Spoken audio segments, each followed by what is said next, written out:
സർവശക്തനായ അർഹമർ റഹീമായ അർശിന്റെ ഉടമയായ രാജാതിരാജനായ റബ്ബുൽ ഇസ്സത്ത് ജല്ല ജലാലുവിനെ ഞാനടക്കമുള്ള ഓരോരുത്തരും സദാ ഭയപ്പെട്ടുകൊണ്ട് അവൻ്റെ ഇഷ്ടപ്പെട്ട ദാസന്മാരായി ദാസികളായി ജീവിക്കാൻ പരിശ്രമിച്ചു കൊണ്ടേയിരിക്കുക.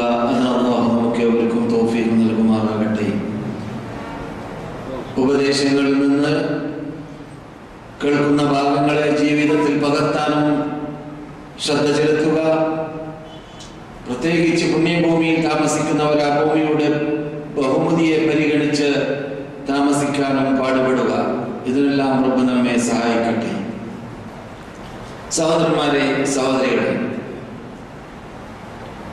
ഇവിടെ ഈ സന്ദർഭത്തിൽ നാം ചർച്ച ചെയ്യാറുള്ളത് സദസ്യർക്ക് പ്രത്യേകിച്ച് അറിയാവുന്നതുപോലെ 3 മിമ്പറിന്റെ പിന്നെ നടക്കാറുള്ളതായ ഖുതുബകളുടെ ഷോർട്ടായ ഭാഗങ്ങളോ അല്ലെങ്കിൽ പ്രത്യേക സബ്ജക്റ്റോ വ്യത്യസ്തമായ ശൈലിയിലൂടെ അള്ളാഹുവിന്റെ കൽപ്പന നടപ്പാക്കാൻ വേണ്ടി തന്നെ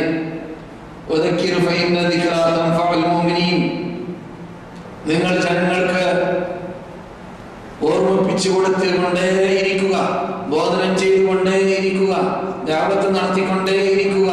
കാരണം ഈമാനുള്ളവർക്ക് അത് ഫലിക്കുക തന്നെ ചെയ്യും എന്ന അള്ളാഹുവിന്റെ ആ കൽപ്പന നാം പകർത്താൻ വേണ്ടി, നടപ്പാക്കാൻ വേണ്ടി സദാ ഇവിടെ അള്ളാഹുവിനുള്ള ദിക്ർ, മുദാക്കറ, അള്ളാഹുവിന്റെ ദൂതർ നമസ്കരിച്ച പള്ളിയാണെന്ന് പറയപ്പെടുന്നതായ മസ്ജിദ് സജദയിൽ വെച്ചിട്ട് വിശുദ്ധ മദീനയിൽ നാം നടത്താറുള്ളതാണല്ലോ. അക്കൂട്ടത്തിൽ ഇന്ന് നമുക്ക്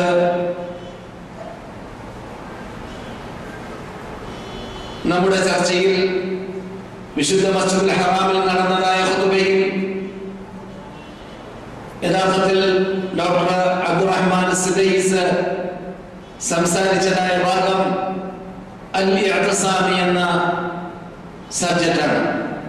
ഇഅ്തിസാമി എന്ന വിഷയം 9ഓളം ആയത്തുകളിലൂടെ ഖുർആനിൽ അല്ലാഹു മടക്കി മടക്കി പറഞ്ഞതും അത് നമ്മുടെ ജീവിതത്തിൽ സദാ നാം പ്രത്യേകിച്ച് സാമൂഹിക ജീവിതത്തിലും നമ്മുടെ ആദർശവുമായി അതിനെ സംരക്ഷിച്ചുകൊണ്ട് മുന്നോട്ട് കുതിക്കുന്ന വേളയിൽ വിജയം നേടുന്നവർ ചെയ്യേണ്ടതായ ഒരു ഭാരിച്ച ചുമതലയും നിർബന്ധ ബാധ്യതയുമാണ് എന്ന് നാം ഇവിടെ ഇതേ സദസ്സിൽ വെച്ച് വളരെ വിശദീകരിച്ച് സംസാരിച്ചതായ ഒരു സബ്ജക്റ്റാണെന്നത് നിങ്ങൾ മറന്നു കാണുകയില്ല.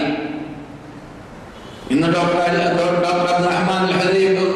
അബ്ദുറഹ്മാൻ സുദൈസ് മക്കയിൽ വെച്ചിട്ട് മസ്ജിദുൽ ഹറാമിൽ ലോക മുസ്ലിങ്ങളോട്, അറബികളോട് ആസകലം ആഹ്വാനം ചെയ്തതായ വിഷയവും ഇഅ്തിസാം തന്നെയായിരുന്നു. റസൂലുള്ളാഹി സ്വല്ലല്ലാഹു അലൈഹി വസല്ലം ഈ പരിപൂർണമായ അല്ലാഹു അക്മൽതു എന്ന പദം കൊണ്ട് പൂരിപ്പിച്ചതായ ആ പദം ഇവിടെ സമാപിച്ചതായ വേളയിൽ തന്നെ റസൂലുള്ളാഹി സ്വല്ലല്ലാഹു അലൈഹി വസല്ലം നമ്മോട് വിട വാങ്ങിയപ്പോൾ തറക്തു ഫീകും മാ ഇൻ ഇഅ്തസംതും ബിഹി കിതാബല്ലാഹ്, നിങ്ങളിലേക്ക് ഞാൻ ഉപയോഗിച്ചു പോകുന്നു ഒരു സാധനത്തെ, അതിൽ നിങ്ങൾ മുഅ്തസിമീങ്ങളായി മാറിയ എന്ന പദപ്രയോഗം നടത്തിയിട്ടുള്ളത് ശ്രദ്ധേയമാണ്. നാം ഇവിടെ പറയാറുണ്ട്, അവസാനത്തെ ദൂതൻ, അവസാനത്തെ ഹജ്ജിൽ, അവസാനത്തെ പ്രസംഗത്തിൽ, അവസാനത്തെ ഗണ്യകളിൽ ഉൾക്കൊള്ളിച്ചതായ ഭാഗമായിരുന്നു തറക്തു ഫീകും, നിങ്ങളിലേക്ക് ഞാൻ ഉപയോഗിച്ചു പോയിരിക്കുകയാണ്. രണ്ട് സാധനത്തെ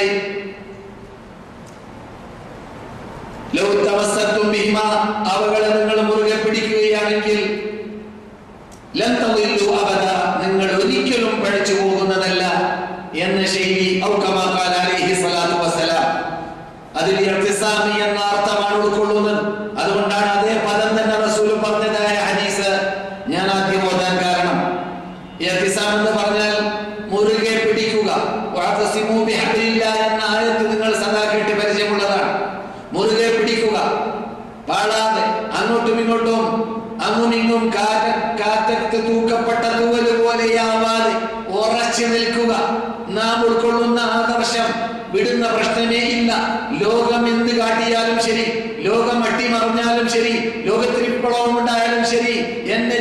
ചിഹ്നമായി തുണ്ടായി എന്നെ ഞെറുക്കി കൊല്ലപ്പെട്ടാലും ശരി ഞാനത് മാറ്റുന്ന പ്രശ്നമേ ഇല്ല എന്ന തത്വത്തിൽ മുറുകെ നിൽക്കുക. നമ്മുടെ നേതാക്കൾ നിന്നതുപോലെ, നബിമാർ നിന്നതുപോലെ അവർക്ക് ശേഷം നമ്മുടെ നേതാക്കളായ ഞാൻ സംസാരിക്കുന്ന, നിങ്ങളിരിക്കുന്ന ഈ നാട്ടിൽ പണ്ട് ജീവിച്ച നമ്മുടെ നിശ്ചിത നേതാക്കളായ സലഫ് സാലിഹീങ്ങളായ സഹാബാക്കൾ ജീവിച്ചതുപോലെ ഈ മതത്തെ മുറുകെ പിടിച്ചുകൊണ്ട് അള്ളാഹുവിന്റെ പിടികാരന്റെ പിന്നിൽ അണിനിറന്നുകൊണ്ട് വ്യതിചലിക്കാതെ, അങ്ങും ഇങ്ങും ഭിന്നിക്കാതെ, അങ്ങും ഇങ്ങും വിപ്ലവം ഉണ്ടാക്കാതെ മുന്നോട്ട് കുതിക്കുക, നീങ്ങുക എന്നതാണ് ഇഅ്തിസാമി എന്നതുകൊണ്ട് വിവക്ഷ.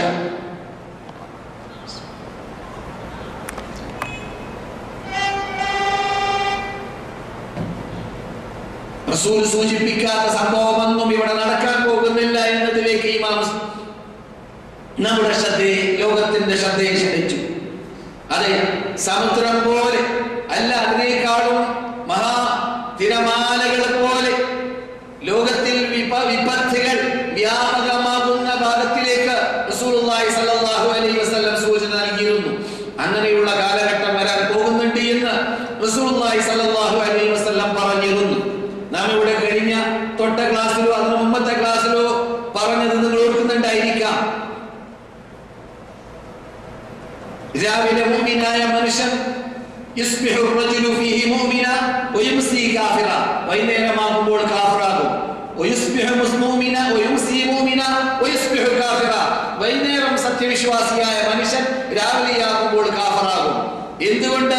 അത്രയും ഉൾക്കൊള്ളാൻ പറ്റാത്തതായ പരിവർത്തനങ്ങളും പ്രയാസങ്ങളും അന്തരീക്ഷങ്ങളും ആയിരിക്കും അന്നത്തെ ചുറ്റുപാട്.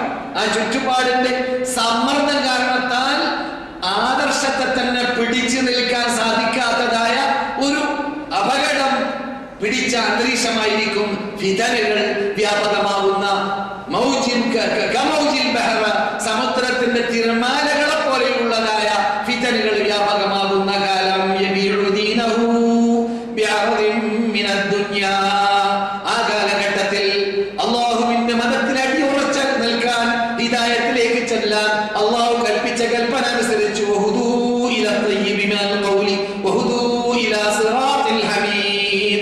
അള്ളാഹുവിന്റെ അസത്യമതത്തിന്റെ ആ വചനത്തിലേക്ക് നിങ്ങൾ കുതിക്കൂ, ആ ഹിദായത്തിലേക്ക്, സന്മാർഗത്തിലേക്ക് നിങ്ങൾ കുതിക്കൂ, സന്മാർഗത്തിൽ നിങ്ങൾ അടിയുറച്ചു നിൽക്കൂ എന്ന ആ കൽപ്പന പാലിക്കാത്ത വിഭാഗം ആളിപ്പോകുന്നതാണ്. ചെറിയ ചെറിയ ചില്ലറ കാശിന് വേണ്ടി വരേക്കും അവർ ഉൾക്കൊള്ളുന്നതായ ആദർശത്തിനെ വലിച്ചെറിഞ്ഞുകൊണ്ട് ഉള്ള സംഘടനയിൽ നിന്നിട്ട് മറ്റു സംഘടനയിലേക്ക്, ഉള്ള ഭാഗത്തിൽ നിന്നിട്ട് മറ്റു ഭാഗത്തിലേക്ക്, ഉള്ള ആദർശത്തിൽ നിന്നിട്ട് മറ്റു ആദർശത്തിലേക്ക് ഭൗതിക നേട്ടങ്ങൾക്ക് വേണ്ടി മാത്രം കാലുമാറുന്ന കാലഘട്ടമായിരിക്കുമെന്ന സൂചന ജീവിതത്തിൽ കളവ് പറയാത്തവരും ഈ പള്ളിയിൽ നമസ്കരിച്ചവരുമായ നബിയുനാ മുഹമ്മദുർ റസൂലുള്ളാഹി സ്വല്ലല്ലാഹു അലൈഹി വസല്ലം പറഞ്ഞ വാർത്ത നാം ഇവിടെ കേട്ട് പരിചയമുള്ളതാണ്. അത്തരം കാര്യങ്ങളിലേക്ക് സൂചന നൽകിക്കൊണ്ടാണ് ഇന്ന് മക്ക ഇമാമ് ഖുതുബ ഓതിയപ്പോൾ ലോക മുസ്ലിങ്ങളുടെ ശ്രദ്ധയെ ക്ഷണിച്ചത്. പ്രത്യേകിച്ച് ഭിന്നിക്കുന്നവരെ, പ്രത്യേകിച്ച് നാടുകളിൽ കുഴപ്പമുണ്ടാക്കി, നാടുകളിൽ നാം ഇപ്പോൾ കാണുന്ന രൂപത്തിലുള്ളതായ കോലകളും അപ്രകാരം തന്നെ സുരക്ഷിതത്വമുള്ളതായ ജീവിതത്തോട് കരുതിക്കൂട്ടി വിടവാങ്ങുന്നതായ പദ്ധതി വെറും ദേഹ ഇച്ഛയെ കീഴ്പ്പെട്ടത് കാരണത്താൽ ഒരു ലക്ഷ്യം ഇല്ലതാനും, ഉണ്ടെങ്കിൽ തന്നെ ലക്ഷ്യം ഭൗതിക ലക്ഷ്യം മാത്രമാണ്. ഏത് മുദ്രാവാക്യങ്ങൾ പരിശോധിച്ചാൽ അള്ളാഹു മുസ്ലിം ലോകത്തിനെ കാത്തുരക്ഷിക്കട്ടെ. പരിശോധിച്ചു നോക്കുക, നടക്കുന്ന മുദ്രാവാക്യങ്ങൾ, നടക്കുന്നതായ ചർച്ചകൾ, നടക്കുന്നതായ ലക്ഷ്യങ്ങൾ ഏത് രാഷ്ട്രങ്ങളിൽ നാം പരിശോധിച്ചാൽ സൗദി അറേബ്യ അല്ലാത്ത മിക്ക രാഷ്ട്രങ്ങളിലും നാം കാണുന്നതായ ദയനീയ കാഴ്ച എന്താണ് സുഹൃത്തുക്കളെ? അവർ ഇസ്ലാമിന്റെ പേര് പറയുക തന്നെയില്ല, പറയുന്നത് ഒഴിവാക്കിയിരിക്കുകയാണ്, പറയുന്നത് വേണ്ട എന്ന് വെച്ചിരിക്കുകയാണ്. ഏത് മേഖലകളിലും വേണ്ട എന്ന് പറയും പോലെ ഈ നടക്കുന്നതൊന്നും ദീനിന്റെ പേരിലോ ഈ പ്രപഞ്ചനാഥന്റെ കൽപ്പനക്ക് വിപരീതമാകുന്നുണ്ടോ ഇല്ലേ? ആ റബ്ബിന്റെ കൽപ്പന അവൻ വരഞ്ഞ ലൈനത്തിന് വിപരീതമായതുകൊണ്ടാണ് ഈ അപകടത്തിൽ പെട്ടുപോയത് എന്നൊരു കുറ്റബോധമോ ദുഃഖബോധമോ പ്രയാസമോ തീണ്ടിയിട്ട് പോലുമില്ല ആ കൗമിന്. അല്ലാഹുലാകട്ടെ. ആ രൂപത്തിലായതുകൊണ്ട് തന്നെ ഏതത്തോടെ, പ്രയാസത്തോടെ, ദുഃഖത്തോടെ ഡോക്ടർ അബ്ദുറഹ്മാൻ സുദൈസി മക്ക ഹറമിൽ മിമ്പറിന്റെ മീതെ സംസാരിച്ചപ്പോൾ, ചർച്ച വിഷയമാണ്. മുസ്ലിങ്ങൾക്കുള്ള വീഴ്ച ഇഅ്തിസാമില്ല എന്നതാണ്. ഇഅ്തിസാം അല്ലാഹുവിന്റെ ഹബലിന്റെ പിന്നിലല്ലാതെയുള്ള ഇഅ്തിസാം ഒരു പ്രയോജനവുമില്ലാത്ത ഇഅ്തിസാമാണ്. ഏതെങ്കിലും രാഷ്ട്രത്തിന്റെ പിന്നിലോ ഏതെങ്കിലും ഭൗതിക നേട്ടങ്ങളുടെ ലക്ഷ്യം വെച്ചുകൊണ്ടോ ഏതെങ്കിലും പ്രത്യേക ഭൗതിക നേട്ടങ്ങൾക്ക് വേണ്ടിയോ ആണ് ഇഅ്തിസാമെങ്കിൽ അല്ലാഹുവിന്റെ അനുഗ്രഹീത നോട്ടം അവർക്ക് ഉണ്ടാവുകയില്ല. ലക്ഷ്യത്തിലേക്ക് എത്താൻ സാധിക്കുന്നതുമല്ല. ഏതുവരെ അവർ മുസ്ലിങ്ങളാകുന്നത് വരെ അല്ലാഹുവിലും പരലോകത്തിലും വിശ്വസിക്കുന്നവരും മുഅ്തസിമുകളായാലേ തീരൂ. അല്ലാഹുവിന്റെ പരിസരത്തിൽ അടങ്ങുന്നാലേ തീരൂ. എന്നാലേ അല്ലാഹുവിന്റെ അനുഗ്രഹ നോട്ടം അവരിൽ ഉണ്ടാവുകയുള്ളൂ. അതുകൊണ്ട് കേൾക്കാൻ പോകുന്നത് പോലെ പ്രതിവിധികൾ പറഞ്ഞിട്ടുണ്ട്, എണ്ണി പറഞ്ഞിട്ടുണ്ട് എന്ന് മക്ക ഇമാം. അപകടം എവിടുന്ന് വന്നു എന്ന് ചോദിച്ചാൽ ദീൻ പൊട്ടി, മതം പൊട്ടി, മതത്തിന്റെ ഉടമകൾ, മതത്തിന്റെ അനുയായികൾ മതം വേണ്ട എന്ന് വെച്ചുകൊണ്ട് മുജാഹറത്തൻ പരസ്യമായി തന്നെ പ്രഖ്യാപിക്കുമ്പോൾ നമുക്ക് വേണ്ട നമസ്കാരം, നമുക്ക് വേണ്ട ഹജ്ജ്, നമുക്ക് വേണ്ട നോമ്പ്, നമുക്ക് വേണ്ട ദീനിന്റെ ചിഹ്നങ്ങൾ എന്ന് തൊള്ള കൊണ്ട് പറയുന്നില്ലെങ്കിലും പ്രവർത്തനം കുറിക്കുകയാണ് ഇങ്ങനെയുള്ള വിഭാഗത്തിൽ ബഹുഭൂരിപക്ഷത്തിന്റെ ഇടയിൽ. അതുകൊണ്ട് തന്നെ ദീനിനെ തകർക്കുന്ന ബിദ്അത്തുകൾ അവരുടെ നാടുകളിൽ വ്യാപകമായി കൊണ്ടേയിരിക്കുകയാണ്. ദീനിനെ തകർത്തുന്ന ബിദ്അത്തുകൾ കള്ളം പറഞ്ഞുകൊണ്ട്, തോന്നിവാസങ്ങൾ പറഞ്ഞുകൊണ്ട്, ഇല്ലാത്തതുണ്ടാക്കിയും കൊണ്ട് ദീനിന്റെ പേരിൽ അത് ദീനാക്കി മാറ്റിയിട്ട് ജനങ്ങളെ വഴിപഴപ്പിക്കാൻ വരേക്കും ഇസ്ലാമിലേക്ക്, മതത്തിലേക്ക്, വിജ്ഞാനത്തിലേക്ക്, എൽമിലേക്ക് ചേർത്ത് പറയുന്നവരെ വരെ ചെയ്യുന്ന യുഗമാണിത്. എങ്ങനെയാണ് അവർക്ക് സന്മാർഗം കണ്ടെത്താൻ, എങ്ങനെയാണ് അല്ലാഹുവിന്റെ അനുഗ്രഹം ഇറങ്ങാൻ അർഹരായി അവർ മാറുക എന്ന് അത്ഭുതത്തോടുകൂടി മക്ക ഇമാം ചോദിക്കുകയുണ്ടായി.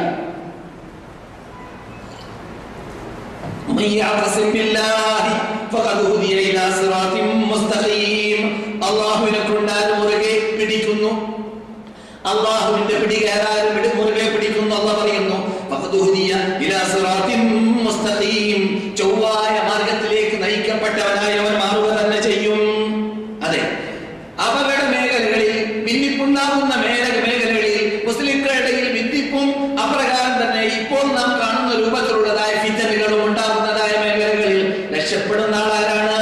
ഒന്നിരിക്കലോ നന്നാക്കാൻ വേണ്ടി സാധിക്കുമെങ്കിൽ ഇറങ്ങി രംഗത്തിറങ്ങി പരിശ്രമിക്കുന്നവർ, അതിന് കഴിയുന്നില്ലെങ്കിലും അവന്റെ സ്വന്തം ആദർശം നഷ്ടപ്പെട്ടു പോകുമെന്ന് പേടിയാവുകയാണെങ്കിൽ, ഭയപ്പെടുകയാണെങ്കിൽ വിട്ടുനിന്നുകൊണ്ട് അവകളിൽ നിന്നിട്ട് മോചിതനായി അവകളിൽ പെടാതെ സ്വന്തം ആദർശത്തെ രക്ഷപ്പെടാൻ വേണ്ടിയെങ്കിലും പരിശ്രമിക്കുന്ന വിഭാഗം. അതെ സഹോദരന്മാരെ, സഹോദരികളെ, ഈ വിഷയം പറയുമ്പോൾ, ഇഅ്തിസാം പറയുമ്പോൾ ഞാൻ പറഞ്ഞതായിട്ട് ഓർക്കുന്നുണ്ട്, നിങ്ങൾ മറന്നു കാണുകയില്ല.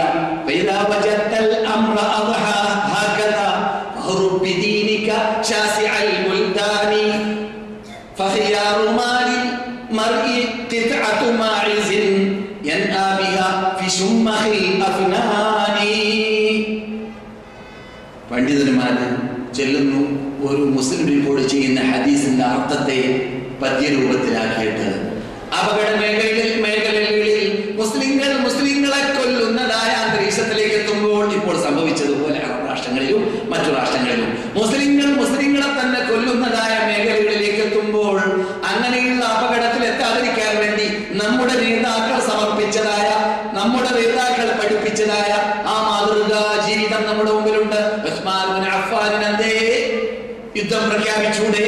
ഉസ്മാൻ ഇബ്നു അഫ്ഫാൻ അന്നത്തെ മുസ്ലിം ലോക നേതാവല്ലേ, മുസ്ലിം ലോക ഭരണാധിപരല്ലേ? അവരുടെ പാർലമെന്റിനെ അല്ലെങ്കിൽ വീടിനെ നിങ്ങൾ കാണുന്ന ബാബു ജിബ്രീൽ കൂടി ഇറങ്ങുമ്പോൾ വലത് ഭാഗത്തുള്ള അവരുടെ വീട് നിങ്ങൾക്ക് പരിചയമുണ്ടല്ലോ, മദീനയിൽ. ആ വീട്ടിൽ അവരിയ്ക്കുന്ന വേളയിൽ, ആയിരങ്ങൾ വളഞ്ഞതായ വേളയിൽ ആരോടും കൊല്ലാനുള്ള, പോരാടാനുള്ള അനുവാദം നൽകിയതേ ഇല്ല. എന്തുകൊണ്ട്? മദീനയിൽ കൊല നടക്കുമ്പോൾ മുസ്ലിങ്ങളെ കൊല്ലലായിരിക്കും, അത് വേണ്ട എന്ന് മഹാനായ ഉസ്മാൻ വെച്ചതുപോലെ, തീരുമാനിച്ചതുപോലെ മുസ്ലിങ്ങളുടെ ഇടയിൽ തന്നെ ഗവേഷണ വിധേയമായ വിഷയത്തിൽ അവരുടെ ഇടയിൽ പോരാട്ടം ഉണ്ടായതായ വേളയിൽ ഇബ്നു ഉമറിനെ പോലത്തതായ പല സഹാബാക്കളും വീട്ടിൽ ഒളിച്ചിരുന്ന സംഭവം ഇവിടെ സ്മരണീയമാണ്. അപ്പോൾ ആദർശത്തെ സംരക്ഷിക്കാൻ വേണ്ടി, അപകട മേഖലയിൽ പെടാതെ രക്ഷപ്പെടാൻ വേണ്ടി പരിശ്രമിക്കുക, അല്ലെങ്കിൽ രംഗത്തിറങ്ങി ജനങ്ങളെ നന്നാക്കാൻ വേണ്ടി പരിശ്രമിക്കുക. ഏതെങ്കിലും ഒന്ന് ചെയ്യുക. മൂന്നാമത്തത് ചെയ്യുന്നത് അതേതാണ്? മുസ്ലിങ്ങളെ തമ്മിൽ കൊല്ലുന്നതായ സമ്പ്രദായം, ആ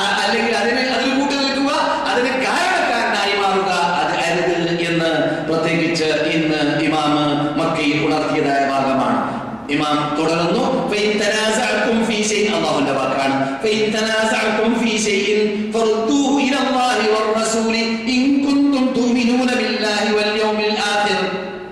നിങ്ങൾ അല്ലാഹുവിനെ കൊണ്ടും, ഞാൻ നേരത്തെ പറഞ്ഞതുപോലെ അല്ലാഹുവിനെ കൊണ്ടും പരലോകത്തിലും വിശ്വസിക്കുന്നവരാണെങ്കിൽ നിങ്ങളുടെ ഇടയിൽ ഭിന്നിപ്പുണ്ടാകുമ്പോൾ നിങ്ങൾ പ്രശ്നങ്ങളുടെ പരിഹാരത്തിന് വേണ്ടി അല്ലാഹുവിലേക്ക് നിങ്ങൾ മടങ്ങുക, അല്ലാഹുവിലേക്ക് നിങ്ങൾ മടക്കുക. ഈ വിഷയത്തിൽ അല്ലാഹ് എന്ത് തീരുമാനം പറഞ്ഞിട്ടുണ്ട്, ഈ വിഷയത്തിൽ റസൂലുള്ളാഹി എന്ത് തീരുമാനം പറഞ്ഞിട്ടുണ്ട് എന്നത് ചിന്തിക്കാൻ, എന്നത് പഠിക്കാൻ മുന്നോട്ട് ഇറങ്ങുക. എന്നാൽ പ്രശ്നം പരിഹരിച്ചു.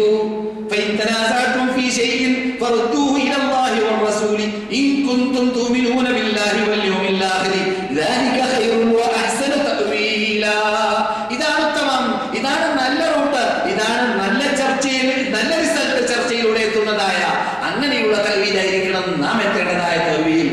പക്ഷേ ഖേദകരമെന്ന് പറയട്ടെ, ബഹുഭൂരിപക്ഷം മുസ്ലിങ്ങൾ എന്ത് പ്രശ്നം വന്നാൽ അവരുടെ ബുദ്ധിക്ക് യോജിച്ച രൂപത്തിൽ ബുദ്ധിപൂജ നടത്തിയും കൊണ്ട് ബുദ്ധിയിൽ നിന്നിട്ട് അല്പചിന്തകന്മാരുടെ ബുദ്ധിയിൽ നിന്നിട്ട് ഉത്ഭവിക്കുന്നതായ ആ തത്വങ്ങളിലേക്ക്, ആ ആദർശത്തിലേക്ക്, ആ തീരുമാനത്തിലേക്കാണ് ജനങ്ങളെ തെളിച്ചു കൊണ്ടുപോകുന്നത്. അതുകൊണ്ട് തന്നെയാണ് മുസ്ലിം ലോകം അപകടത്തിൽപ്പെട്ടത്. അല്ലാഹുവിനെ ഹിദായത്തിലേക്ക് നയിക്കട്ടെ, സന്മാർഗത്തിലേക്ക് നയിക്കട്ടെ, ഐക്യത്തിലേക്ക് തൗഹീദിന്റെ പേരിൽ നയിക്കട്ടെ. അത്രേ നമുക്ക് പറയാനുള്ളൂ, അതേ പ്രാർത്ഥിക്കാനുള്ളൂ മദീനയിൽ വെച്ചിട്ട്. മറ്റുള്ള റബ്ബ് പറഞ്ഞു അവരതിനെ മടക്കുകയാണെങ്കിൽ ഇല റസൂലി, അല്ലാഹുവിന്റെ ദൂതനിലേക്ക്, വഇലാ ഉലിൽ അംരി മിൻകും, അവരുടെ ഇടയിൽ അവരുടെ ഉത്തരവാദിത്തം ഏറ്റെടുക്കുന്ന വിഭാഗമാകുന്ന ആ പണ്ഡിതന്മാരുടെ നിറഞ്ഞ ഖുർആനും സുന്നത്തും അറിഞ്ഞ് വിധി പറയുന്നവരിലേക്കാണ് അവര് പ്രശ്ന പരിഹാരത്തിന് വേണ്ടി അവരിലേക്ക് ഈ പ്രശ്നത്തെ മടക്കുന്നതെങ്കിൽ അതല്ലല്ലോ സംഭവിക്കുന്നത്. കേരളീയരെ സംബന്ധിച്ചിടത്തോളം നിങ്ങൾ ചിന്തിച്ചു നോക്കുക, കേരളീയരുടെ ഇടയിൽ പലരും പല സ്ഥലങ്ങളിലും ഭിന്നിപ്പുകൾ നടക്കാറുണ്ട്. ആ സന്ദർഭത്തിലൊക്കെ ഒരു പക്ഷെ ദീനുമായിട്ട് ബന്ധമില്ലാത്തവൻ സ്റ്റേജിന്റെ മീതെ കാണാം. അവർ പേരും പെരുമയെടുത്ത് ഭിന്നിപ്പിന് വേണ്ടി കൂട്ടുനിന്നുകൊണ്ട് സംസാരിച്ച് അങ്ങും ഇങ്ങും കല്ലേറിന് കാരണക്കാരനാവുന്നതായി കാണാം. അങ്ങനെയില്ല റബ്ബ് പഠിപ്പിച്ചത്. പഠിപ്പിച്ചത് ഖുർആനും സുന്നത്തും എന്ന് പറയുന്നു. ആ തത്വത്തിലേക്ക് നിങ്ങൾ നീങ്ങിയാൽ തൗഹീദിന്റെ പേരിൽ, ആദർശത്തിന്റെ പേരിൽ, ഖുർആന്റെ പേരിൽ, സുന്നത്തിന്റെ പേരിൽ സഹബാക്കൾ ഐക്യത്തിലേക്ക് എത്തുന്നതുപോലെ അവർക്ക് ഐക്യത്തിലേക്ക് എത്താൻ സാധിക്കും. ഇനി അവരുടെ ഇടയിൽ ഗവേഷണ വിധേയമായ വിഷയത്തിൽ ഭിന്നിപ്പുണ്ടായാൽ തന്നെ അത് യഥാർത്ഥത്തിൽ ഭിന്നിപ്പല്ല, അതിന്റെ പേര് അഭിപ്രായ വ്യത്യാസം എന്നാണ്. മഹാത്മാക്കളായ മദ്ഹബിന്റെ ഇമാമുകളുടെ ഇടയിൽ ഉണ്ടായ അഭിപ്രായ വ്യത്യാസം പോലെ ആ അഭിപ്രായ വ്യത്യാസങ്ങൾ മുആവിയയുടെയും അലിയുടെയും ആയിഷയുടെയും റളിയല്ലാഹു തആല അൻഹും അജ്മഈൻ ഉണ്ടായിട്ടുണ്ട്. അവർ ഭിന്നിച്ചിട്ടില്ല, അവർക്ക് പ്രത്യേക ഗ്രൂപ്പീസം ഉണ്ടായിട്ടില്ല. Muawiya group, Ali group, Aisha group, അങ്ങനെ ഗ്രൂപ്പ് ഉണ്ടായിട്ടില്ല. എന്തുകൊണ്ട് ഈ നിയമം അവർ നടപ്പാക്കി? അതെന്താണ്? അല്ലാഹുവിലേക്കും അല്ലാഹുവിന്റെ റസൂലിലേക്കും അവർ പ്രശ്നത്തെ മടക്കട്ടെ. റസൂൽ എന്ത് പറഞ്ഞു? ആദ്യമായിട്ട് അല്ലാഹു എന്ത് പറഞ്ഞു ഖുർആനിൽ, പിന്നെ റസൂൽ എന്ത് പറഞ്ഞു എന്നതിലേക്ക് അവർ മടങ്ങട്ടെ. എന്നാൽ പ്രശ്നം പരിഹരിക്കപ്പെട്ടു. ഈ പ്രശ്നം എന്തുകൊണ്ട് പരിഹരിക്കുന്നില്ല? എന്തുകൊണ്ട് ഭിന്നിപ്പായി അത് വികസിച്ച് ഇങ്ങനെ ഒന്നാം ഗ്രൂപ്പ്, രണ്ടാം ഗ്രൂപ്പ്, മൂന്നാം ഗ്രൂപ്പ്, നാലാം ഗ്രൂപ്പ്, ഗ്രൂപ്പില്ലാ ഗ്രൂപ്പ് ഇങ്ങനെ എന്തുകൊണ്ട് വർദ്ധിച്ചു പോകുന്നു? അല്ലാഹുവിലേക്കും റസൂലിലേക്കും മടക്കുമ്പോൾ ആ മടങ്ങുന്ന മടക്കത്തിലേക്ക്, മൻഹജ് സലഫിലേക്ക് വേണ്ട എത്തുന്നില്ല എന്ന് അറിവില്ലാത്തവരും അറിവുള്ളവരാണെന്ന് വാദിക്കുന്നവരും തീരുമാനിച്ചത് കൊണ്ടാണ് അവർ അല്ലാഹു സന്മാർഗത്തിലേക്കും ഹിദായത്തിലേക്കും നയിക്കട്ടെ. അപകടമാണ്. നമുക്ക് വേണ്ടത് പരലോകമോക്ഷം, നമുക്ക് വേണ്ടത് ഈമാനോടുകൂടി മരിക്കൽ, നമുക്ക് വേണ്ടത് ഇവിടെ നമുക്ക് കഴിവുള്ള കാര്യക്കാരനാവുക എന്നതല്ല. എന്റെ വാക്ക് നടക്കണം, എന്റെ തത്വം നടക്കണം, ഞാൻ പറഞ്ഞ് നടക്കണം, അതല്ല വേണ്ടത്.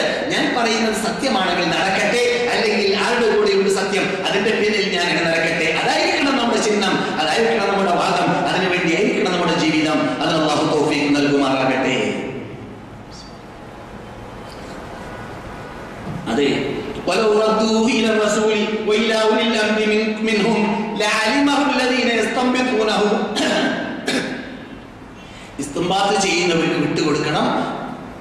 ചർച്ചയ്ക്ക് വിധേയമായ വിഷയങ്ങൾ വരുമ്പോൾ അത് എല്ലാവർക്കും വിട്ടുകൊടുക്കേണ്ടതല്ല. മതത്തിന്റെ കാര്യമാണ് വിലയില്ലാത്ത കാര്യം ഇന്ന് ലോകത്ത്. ഞാൻ എൻ്റെ വകയിൽ പറയുകയാണെങ്കിൽ മക്ക ഇമാമ പറഞ്ഞതല്ല. മക്ക ഇമാമിന്റെ ഖുതുബയുടെ മെയിൻ തത്വമാണ് എന്ത്? ഷോർട്ടായ ഭാഗമാണ് എന്ത്?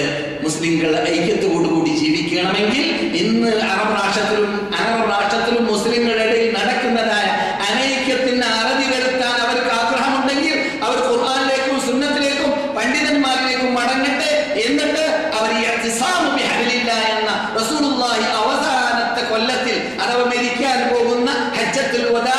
അതിനുശേഷം 3 മാസമേ ലോകത്തിൽ റസൂൽ ജീവിച്ചിട്ടുള്ളൂ. ആ സന്ദർഭത്തിൽ പറഞ്ഞതായ എന്ന് പറഞ്ഞ ആ ഇഅ്തിസാം, ആ മുറുകെ പിടിക്കൽ നാം നടത്തണം, എന്നാൽ രക്ഷയുള്ളൂ എന്ന തത്വമായിരുന്നു ഇമാം എന്ന് പറഞ്ഞതായ തത്വം. അപ്പോൾ സുന്നത്തിലേക്ക് മടങ്ങാൻ തീരുമാനിച്ചാലോ? അതും ഇമാം ഉണർത്തിയതായ ഭാഗം, നാം ഇവിടെ പറയാനുള്ള ഭാഗം. സുന്നത്തിലേക്ക് മടങ്ങാം. ഉദാഹരണത്തിന് റസൂൽ എന്ത് പറഞ്ഞു?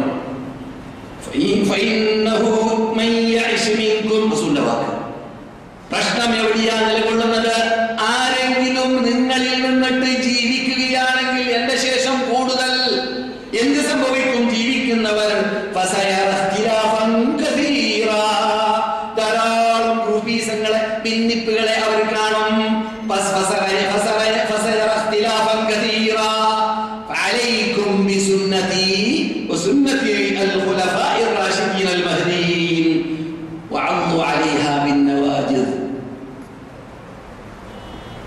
നിങ്ങൾ ആ സന്ദർഭത്തിൽ എന്റെ ശരി എന്താണെന്ന് അന്വേഷിച്ച് കണ്ടുപിടിക്കണം. ഭിന്നിപ്പുകൾക്ക് അറുതി വരുത്താൻ റസൂൽ എന്ന് പറഞ്ഞു എന്നത് അന്വേഷിച്ച് നടന്നാൽ പ്രശ്നം തീർന്നു. ഇവിടെ പ്രശ്നം എന്താണ്? എന്റെ ഞാൻ ഉൾക്കൊള്ളുന്ന സംഘടന എന്ന് പറഞ്ഞു, സംഘടനയുടെ നേതാവെന്ന് പറഞ്ഞു, കമ്മിറ്റി എന്ന് പറഞ്ഞു, അതാണ് നോട്ടം. അപ്പൊ ശരിയാവില്ല. അത് അല്ലാഹ് പറഞ്ഞതുപോലെയാണെങ്കിൽ തെറ്റില്ല, റസൂൽ പറഞ്ഞതുപോലെയാണെങ്കിലും തെറ്റില്ല. എന്നല്ലാതെ അല്ലാഹു റസൂൽ പറഞ്ഞതിന് വിപരീതമാണ് സംഘടന പറയുന്നത്, നാട്ടുകാർ പറയുന്നത്, ഭരണകൂടം പറയുന്നത്, എന്നാൽ അവിടെ ലാ താഅത ലിൽ മഖ്ലൂഖ് അല്ലെങ്കിൽ മഖ്ലൂഖിൻ ഫീ മഅസിയത്തിൽ ഖാലിഖ്, ഖാലിഖായ റബ്ബിനോട് മാറുകാട്ടിയിട്ട് ഒരു ശക്തിയെയും അനുസരിക്കേണ്ടതില്ല. പക്ഷെ അതിന്റെ അർത്ഥം ഭദ്രമായി മുന്നോട്ട് നടന്നു പോകുന്ന ഒരു ഇസ്ലാമിക നിയമം നടപ്പാക്കുന്ന ഭരണകൂടത്തിനെതിരിൽ വെട്ടിപ്പുറപ്പെടണമെന്നല്ല, ഒരിക്കലും അല്ല. പിന്നെയോ അവർ ഇസ്ലാമിക തത്വത്തിലേക്കാണ് ക്ഷണിക്കുന്നതെങ്കിൽ അതിനെ അംഗീകരിക്കരുത്, അഥവാ അതിന് കീഴ്പ്പെടരുത്, അത്ര മാത്രമേ ഉള്ളൂ. വെട്ടിപ്പുറപ്പെടാൻ പാടില്ല. പിന്നെയോ അങ്ങനെയുള്ള കാലഘട്ടം വന്നാൽ നേതൃത്വത്തിന് നസീഹത്ത് നൽകണം, നസീഹത്ത് നൽകേണ്ടതുപോലെ നൽകണം, അവർക്ക് നീ ഗുണകാംക്ഷിയായി മാറണം. അതൊക്കെ നമ്മൾ വിശദീകരിച്ച് കേട്ടതാണ്. എന്നാൽ അത് പൊട്ടിപ്പുറപ്പെടണമെങ്കിൽ റസൂലുള്ളാഹി വരച്ച ലൈനുണ്ട്. അതെന്താണ്? നേതൃത്വം ശിർക്കിലേക്ക്, കുഫ്രിലേക്ക്, നിങ്ങൾ അല്ലാഹു അല്ലാത്തവരെ വിളിച്ച് പ്രാർത്ഥിച്ചാലേ തീരൂ, അല്ലാഹു അല്ലാത്തവരെ ആരാധിച്ചാലേ തീരൂ, നിങ്ങൾ കാഫിറുകളായി മാറിയാലേ തീരൂ, നിങ്ങൾ ഇവിടെ നമസ്കാരം നടത്താൻ പാടില്ല എന്നീ നിയമമാണ് നേതൃത്വം കൊണ്ടുവരുന്നതെങ്കിൽ അവിടെയാണ് പൊട്ടിപ്പുറപ്പെടേണ്ടതും അവിടെയാണ് എതിരിൽ നിൽക്കേണ്ടതും എന്നതാണ് നമ്മുടെ മതം പഠിപ്പിക്കുന്നത്. ഈ പള്ളിയിൽ നമസ്കരിച്ചവരായ നബിയുനാ മുഹമ്മദ് റസൂലുള്ളാഹി സ്വല്ലല്ലാഹു അലൈഹി വസല്ലം പഠിപ്പിക്കുന്നത്. പക്ഷെ അതൊന്നും വേണ്ടതുപോലെ ആഴത്തിറങ്ങി പഠിക്കാറില്ല, പഠിപ്പിക്കാറില്ല. അതുകൊണ്ട് തന്നെ റിസൾട്ടിലേക്ക് എത്താൻ സാധിക്കാറുമില്ല പലർക്കും. അല്ലാഹു അവരെല്ലാം സന്മാർഗത്തിലേക്ക് നയിക്കട്ടെ. റസൂൽ അതേ ഹദീസിൽ പറഞ്ഞു, ഹദീസിലേക്ക് മടങ്ങാൻ തീരുമാനിച്ചല്ലോ. അപ്പോൾ എന്ത് വേണം? നിങ്ങൾ ശ്രദ്ധിക്കുക, നിങ്ങൾ സൂക്ഷിക്കുക. മുഹദസാത്തിൽ ഉമൂർ, നിങ്ങളുടെ കാലഘട്ടത്തിൽ ധാരാളം ദീനിലില്ലാത്തതായ അനാചാരങ്ങൾ, ബിദ്അത്തുകൾ ഉടലെടുക്കും. ദീനിലില്ലാത്ത പലതും ദീനിന്റെ പേരിൽ ഉടലെടുക്കുന്ന കാലഘട്ടം വരാൻ പോകുന്നുണ്ടെന്ന് നമ്മുടെ മുമ്പിൽ അന്ധവിശ്വാസം കൊള്ളുന്ന നബിയുനാ മുഹമ്മദ് റസൂലുള്ളാഹി 1400ഓളം വർഷങ്ങൾക്ക് മുമ്പ് ഈ നാട്ടിൽ വെച്ച് സംസാരിച്ച ഭാഗമാണ്. ഏത്? പുതുതായ ബിദ്അത്തുകൾ വരാൻ പോകുന്നുണ്ട്. അങ്ങനെയുള്ള ബിദ്അത്തുകൾ വന്നു കഴിഞ്ഞാൽ നിങ്ങൾ അങ്ങനെയുള്ളതായ ബിദ്അത്തുകളിൽ ഉൾപ്പെട്ടു പോകരുത്, അത് അംഗീകരിക്കരുത്, അത് അത് പ്രചരിപ്പിക്കരുത്, അതിന് കൂട്ടുനിൽക്കരുത്. സൂക്ഷിക്കണം. എന്തിന്? ബിദ്അത്തുകളെ, അനാചാരങ്ങളെ, ദീനിലില്ലാത്ത, ദീനിന്റെ പേരിൽ ദീനിനെ കച്ചവടമാക്കി ബിസിനസ്സാക്കി മാറ്റുന്ന വിഭാഗത്തെ കാണുമ്പോൾ ഇങ്ങനെയുള്ള കച്ചവടവും ബിസിനസ്സും പണ്ട് നടന്നിട്ടില്ല. അല്ലാഹുവിന്റെ ദൂതരുടെ കാലത്തിൽ, സഹാബാക്കളുടെ കാലത്തിൽ, താബിഈങ്ങളുടെ കാലത്തിൽ, താബിഈങ്ങളുടെ കാലത്തിൽ, നമ്മുടെ മദ്ഹബിന്റെ ഇമാമുകളുടെ കാലഘട്ടത്തിൽ മതം വിൽക്കുക എന്ന പദ്ധതിയില്ല. മതം വിൽക്കുന്ന വിഭാഗം അല്ലാഹ് ശപിച്ച വിഭാഗമാണെന്ന് ഖുർആൻ പലയിടങ്ങളിലും മടക്കി പറഞ്ഞതാണ്. അതുകൊണ്ട് മതം വിൽക്കുക, മതത്തിന് വിലയില്ലാതെയാക്കി മാറ്റുക, മതത്തിന്റെ പേരിൽ സ്വന്തം നിലനിൽപ്പിന് വേണ്ടി മുതലെടുക്കുക, ഇതെല്ലാം ഇസ്ലാമിനെ തകർക്കുന്ന, തെരുപ്പണം നടക്കുന്ന വിഭാഗത്തിന്റെ സ്വഭാവമാണ്. അത് വിദ്യാർത്ഥാണ്, അത് അനാചാരമാണ് എന്ന ലക്ഷ്യത്തിലേക്ക് നാം എത്തിക്കഴിഞ്ഞാൽ റസൂലിന്റെ ഈ പദം ഓർമ്മയിൽ വരിക. നിങ്ങൾ സൂക്ഷിക്കേണ്ടതുണ്ട്. പുതുതായി വരുന്നതായ ഏത് ആദർശങ്ങൾ, ഏത് തത്വങ്ങൾ, പുതുതായി അഥവാ റസൂൽ കൊണ്ടുവരാത്ത, റസൂലിന്റെ മതത്തിൽ കബർ കെട്ടിപ്പൊക്കാൻ പാടില്ല എന്ന് റസൂൽ പറഞ്ഞിട്ടില്ലെങ്കിൽ ഉണ്ടെങ്കിൽ ഇല്ല. റസൂൽ മരിക്കാൻ പോകുമ്പോഴാണ് പറഞ്ഞത്, ആ കാലഘട്ടത്തിൽ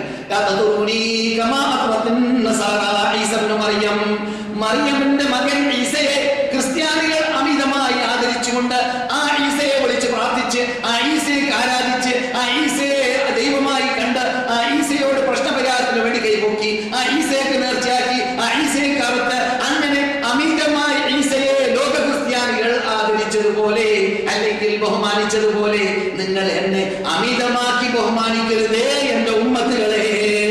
നബിയുനാ മുഹമ്മദ് റസൂലുള്ളാഹി ഇത് അങ്ങനെ പറഞ്ഞു പോയിരിക്കുകയാണ് ക്ലിയർ ആയിട്ട്. അലിയോട് പറഞ്ഞു, അലിയെ എന്റെ ഭരണകൂടത്തിൽ ഈ നിയമം നടപ്പാക്കപ്പെടാനുള്ള തംകീൻ അല്ലാഹു നൽകി കഴിഞ്ഞാൽ വിശദീകരണം മറ്റു ഹദീസിന്റെ സഹായത്തോടു കൂടി നമ്മുടെ കീഴിൽ ഇസ്ലാമിക നിയമം നടപ്പാക്കാനുള്ള ചുറ്റുപാട് ഉണ്ടായി കഴിഞ്ഞാൽ എവിടെയെങ്കിലും കെട്ടിപ്പൊക്കപ്പെട്ട ഖബറിനെ കണ്ടാൽ അലിയെ നീ തകർക്കണം. റവാഹു മുസ്ലിം. നബിയുനാ മുഹമ്മദ് റസൂലുള്ളാഹി. തീർന്നു. റസൂൽ പറയാണ്, മുസ്ലിം റിപ്പോർട്ട് ചെയ്യുന്ന ഹദീസാണ്.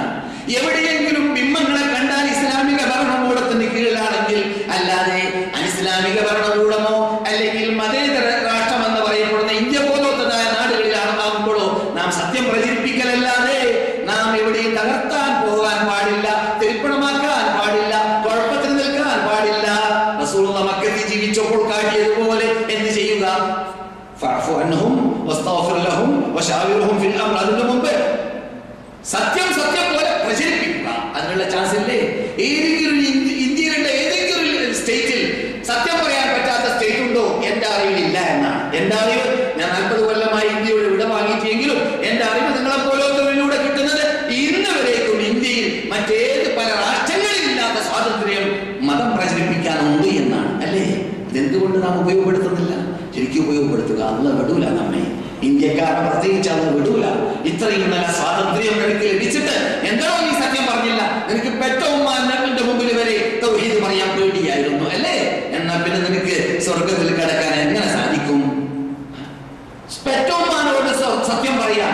ഈ നാട്ടിൽ വന്നിട്ട് നാട്ടിൽ ഒരു പ്രാവശ്യം പോയി മടങ്ങി വന്നിട്ട് പറയുന്നു, മൗലവി എന്റെ ഉമ്മയും ബാപ്പയും ഒക്കെ ശിർക്കിൽ തന്നെയാണ് ഇപ്പോഴും. പറഞ്ഞു നോക്കിയില്ലേ? പറഞ്ഞ ശരിയാവൂല മൗലവി. എടാ നീ പറഞ്ഞു നോക്കിയോ? ശരിയാവില്ല എന്നുള്ളത് നീ തീരുമാനിക്കേണ്ടല്ലോ. അള്ളാന്റെ കയ്യിലല്ലേ ഇത്? അത് അള്ളാന്റെ കയ്യിലാണ് ശരിയാക്കൽ. നിന്റെ കയ്യിലുള്ളത് റസൂലുള്ളാഹിയോട് വരെ അള്ളാഹ് പറഞ്ഞത് ഇന്ന അലൈക ഇല്ലൽ ബലാ, നിങ്ങൾക്ക് എത്തിച്ചു കൊടുക്കൽ മാത്രമാണ് ഡ്യൂട്ടി, എന്നല്ലാതെ കേറ്റുക, ഹിദായത്ത് ഹൃദയത്തിൽ കേറ്റുക അത് എന്റെ ഡ്യൂട്ടിയാണെന്ന് അള്ളാഹ് പറഞ്ഞത് റസൂലിനോട്. പിന്നെ എന്റെ നിന്റെ കാര്യം പറയേണ്ട ആവശ്യമില്ലല്ലോ. അതുകൊണ്ട് നീ അതെങ്കിലും നിർവഹിച്ചോ? ഇല്ല. ദീനിന്റെ കാര്യത്തിൽ നാം പലരും സീറോ. നിങ്ങളെ കുറിച്ചല്ല, ബഹുഭൂരിപക്ഷം അങ്ങനെയാണ്. അതുകൊണ്ടാണ് എത്തേണ്ടത് നമുക്ക് എത്താൻ സാധിക്കാത്തത്, അന്തസ്സുള്ള ജീവിതം ജീവിക്കാൻ സാധിക്കാത്തത്. അന്തസ്സുള്ള ജീവിതം ജീവിച്ചില്ല എന്ന് മാത്രമല്ല, ഉള്ളവർക്ക് നമ്മൾ നിന്നിട്ട് സുഫ്രയിലുള്ള ഭക്ഷണത്തെ ഓഹരി വെച്ച് കൊണ്ടുപോകും പോലെ ശത്രുക്കൾ കൊണ്ടുപോകാൻ കാരണമായി തീർന്നത് നാം നിൽക്കേണ്ടിടത്ത് നിൽക്കാത്തത് കൊണ്ടാണ്. അല്ലാഹു നമ്മെ കാത്തുരക്ഷിക്കട്ടെ. അതേ സഹോദരന്മാരെ സഹോദരികളെ, മക്ക ഇമാം ഷോർട്ടായിട്ട് പറഞ്ഞതായ ഭാഗം ഐക്യത്തോടുകൂടി മുസ്ലിങ്ങൾ ഭിന്നിക്കാതെ ജീവിക്കുക. അപ്രകാരം തന്നെ ഈ ഫിത്തനുകൾ വിപത്തുകൾ വരുന്നതായ അപകട മേഖലകളിൽ അവർക്ക് കൂട്ടുനിൽക്കാതെ അവർ നിന്നിട്ട് വിട്ടുനിന്ന് ആദർശത്തെ സംരക്ഷിക്കാൻ വേണ്ടി പാടുപെടുക. അപ്രകാരം തന്നെ നെറ്റുകളിലൂടെ എല്ലാവർക്കും അറിയാവുന്നതാണ്, നെറ്റുകളിലൂടെ ഫേസ്ബുക്കിലൂടെ ഉദാഹരണത്തിന് വരുന്നതായ എല്ലാ കള്ള പ്രചരണങ്ങളെ അംഗീകരിക്കാതിരിക്കുക. അതല്ല ഭിന്നിപ്പിക്കാൻ വേണ്ടിയാണ് ബഹുഭൂരിപക്ഷം ആൾക്കാരും നമ്മെ നോക്കൂ. ഫേസ്ബുക്കിലും നെറ്റിലൊക്കെ വരുന്ന ശരിയാണെന്ന് അംഗീകരിക്കുകയാണെങ്കിൽ ഈ കഴിഞ്ഞ ആഴ്ച ഒരു കോന്തൻ വാദിച്ചു എന്ത്? നാളെ അഥവാ ശനിയാഴ്ച നമ്മുടെ ടൈം ഞായറാഴ്ച രാവിലെ ഏകദേശം 8 മണിക്ക് മറ്റായിരിക്കും ഈസ നബി ആകാശത്ത് നടന്നു. എന്നിട്ട് ലോക ക്രിസ്ത്യാനികളെ മോചിപ്പിക്കും. മറ്റന്നാളെ നെറ്റിലുള്ളതാണ്. അതൊക്കെ നമ്മളെ അംഗീകരിക്കാൻ പറ്റുമോ? എന്നിട്ട് മൂപ്പര് പറയാൻ, പിന്നെ ഭൂമിയിൽ ക്രിസ്ത്യാനികളല്ലാത്തവരെ അള്ളാഹ് 5 മാസം ശിക്ഷിക്കും. പിന്നെ 5 മാസം കഴിഞ്ഞാൽ ലോകം സമാപിക്കുകയും ചെയ്യും. അവരുടെ ചോദിച്ചു മൂപ്പരോട്, അല്ല മനുഷ്യൻ നീ കുറച്ചു കാലം മുമ്പ് ഖിയാമത്ത് നാൾ വരുമെന്ന് പറഞ്ഞാലല്ലേ, ഇതുവരെ വന്നില്ലല്ലോ, അത് ഞാൻ കണക്കൂട്ടി തെറ്റിയതാണ് മൂപ്പരുടെ മറുപടി. മൂപ്പര് കണക്കൂട്ടി തെറ്റിയതാണ്.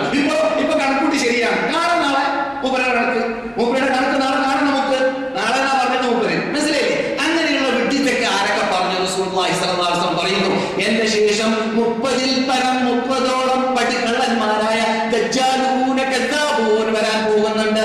എല്ലാവരും ഞാൻ ദൂതനാണെന്ന് വാദിക്കുന്ന പടികള്ളന്മാരാണെന്ന്, ജീവിതത്തിൽ കളവ് ചെയ്യാത്തവരും നമ്മുടെ മുമ്പിൽ അത്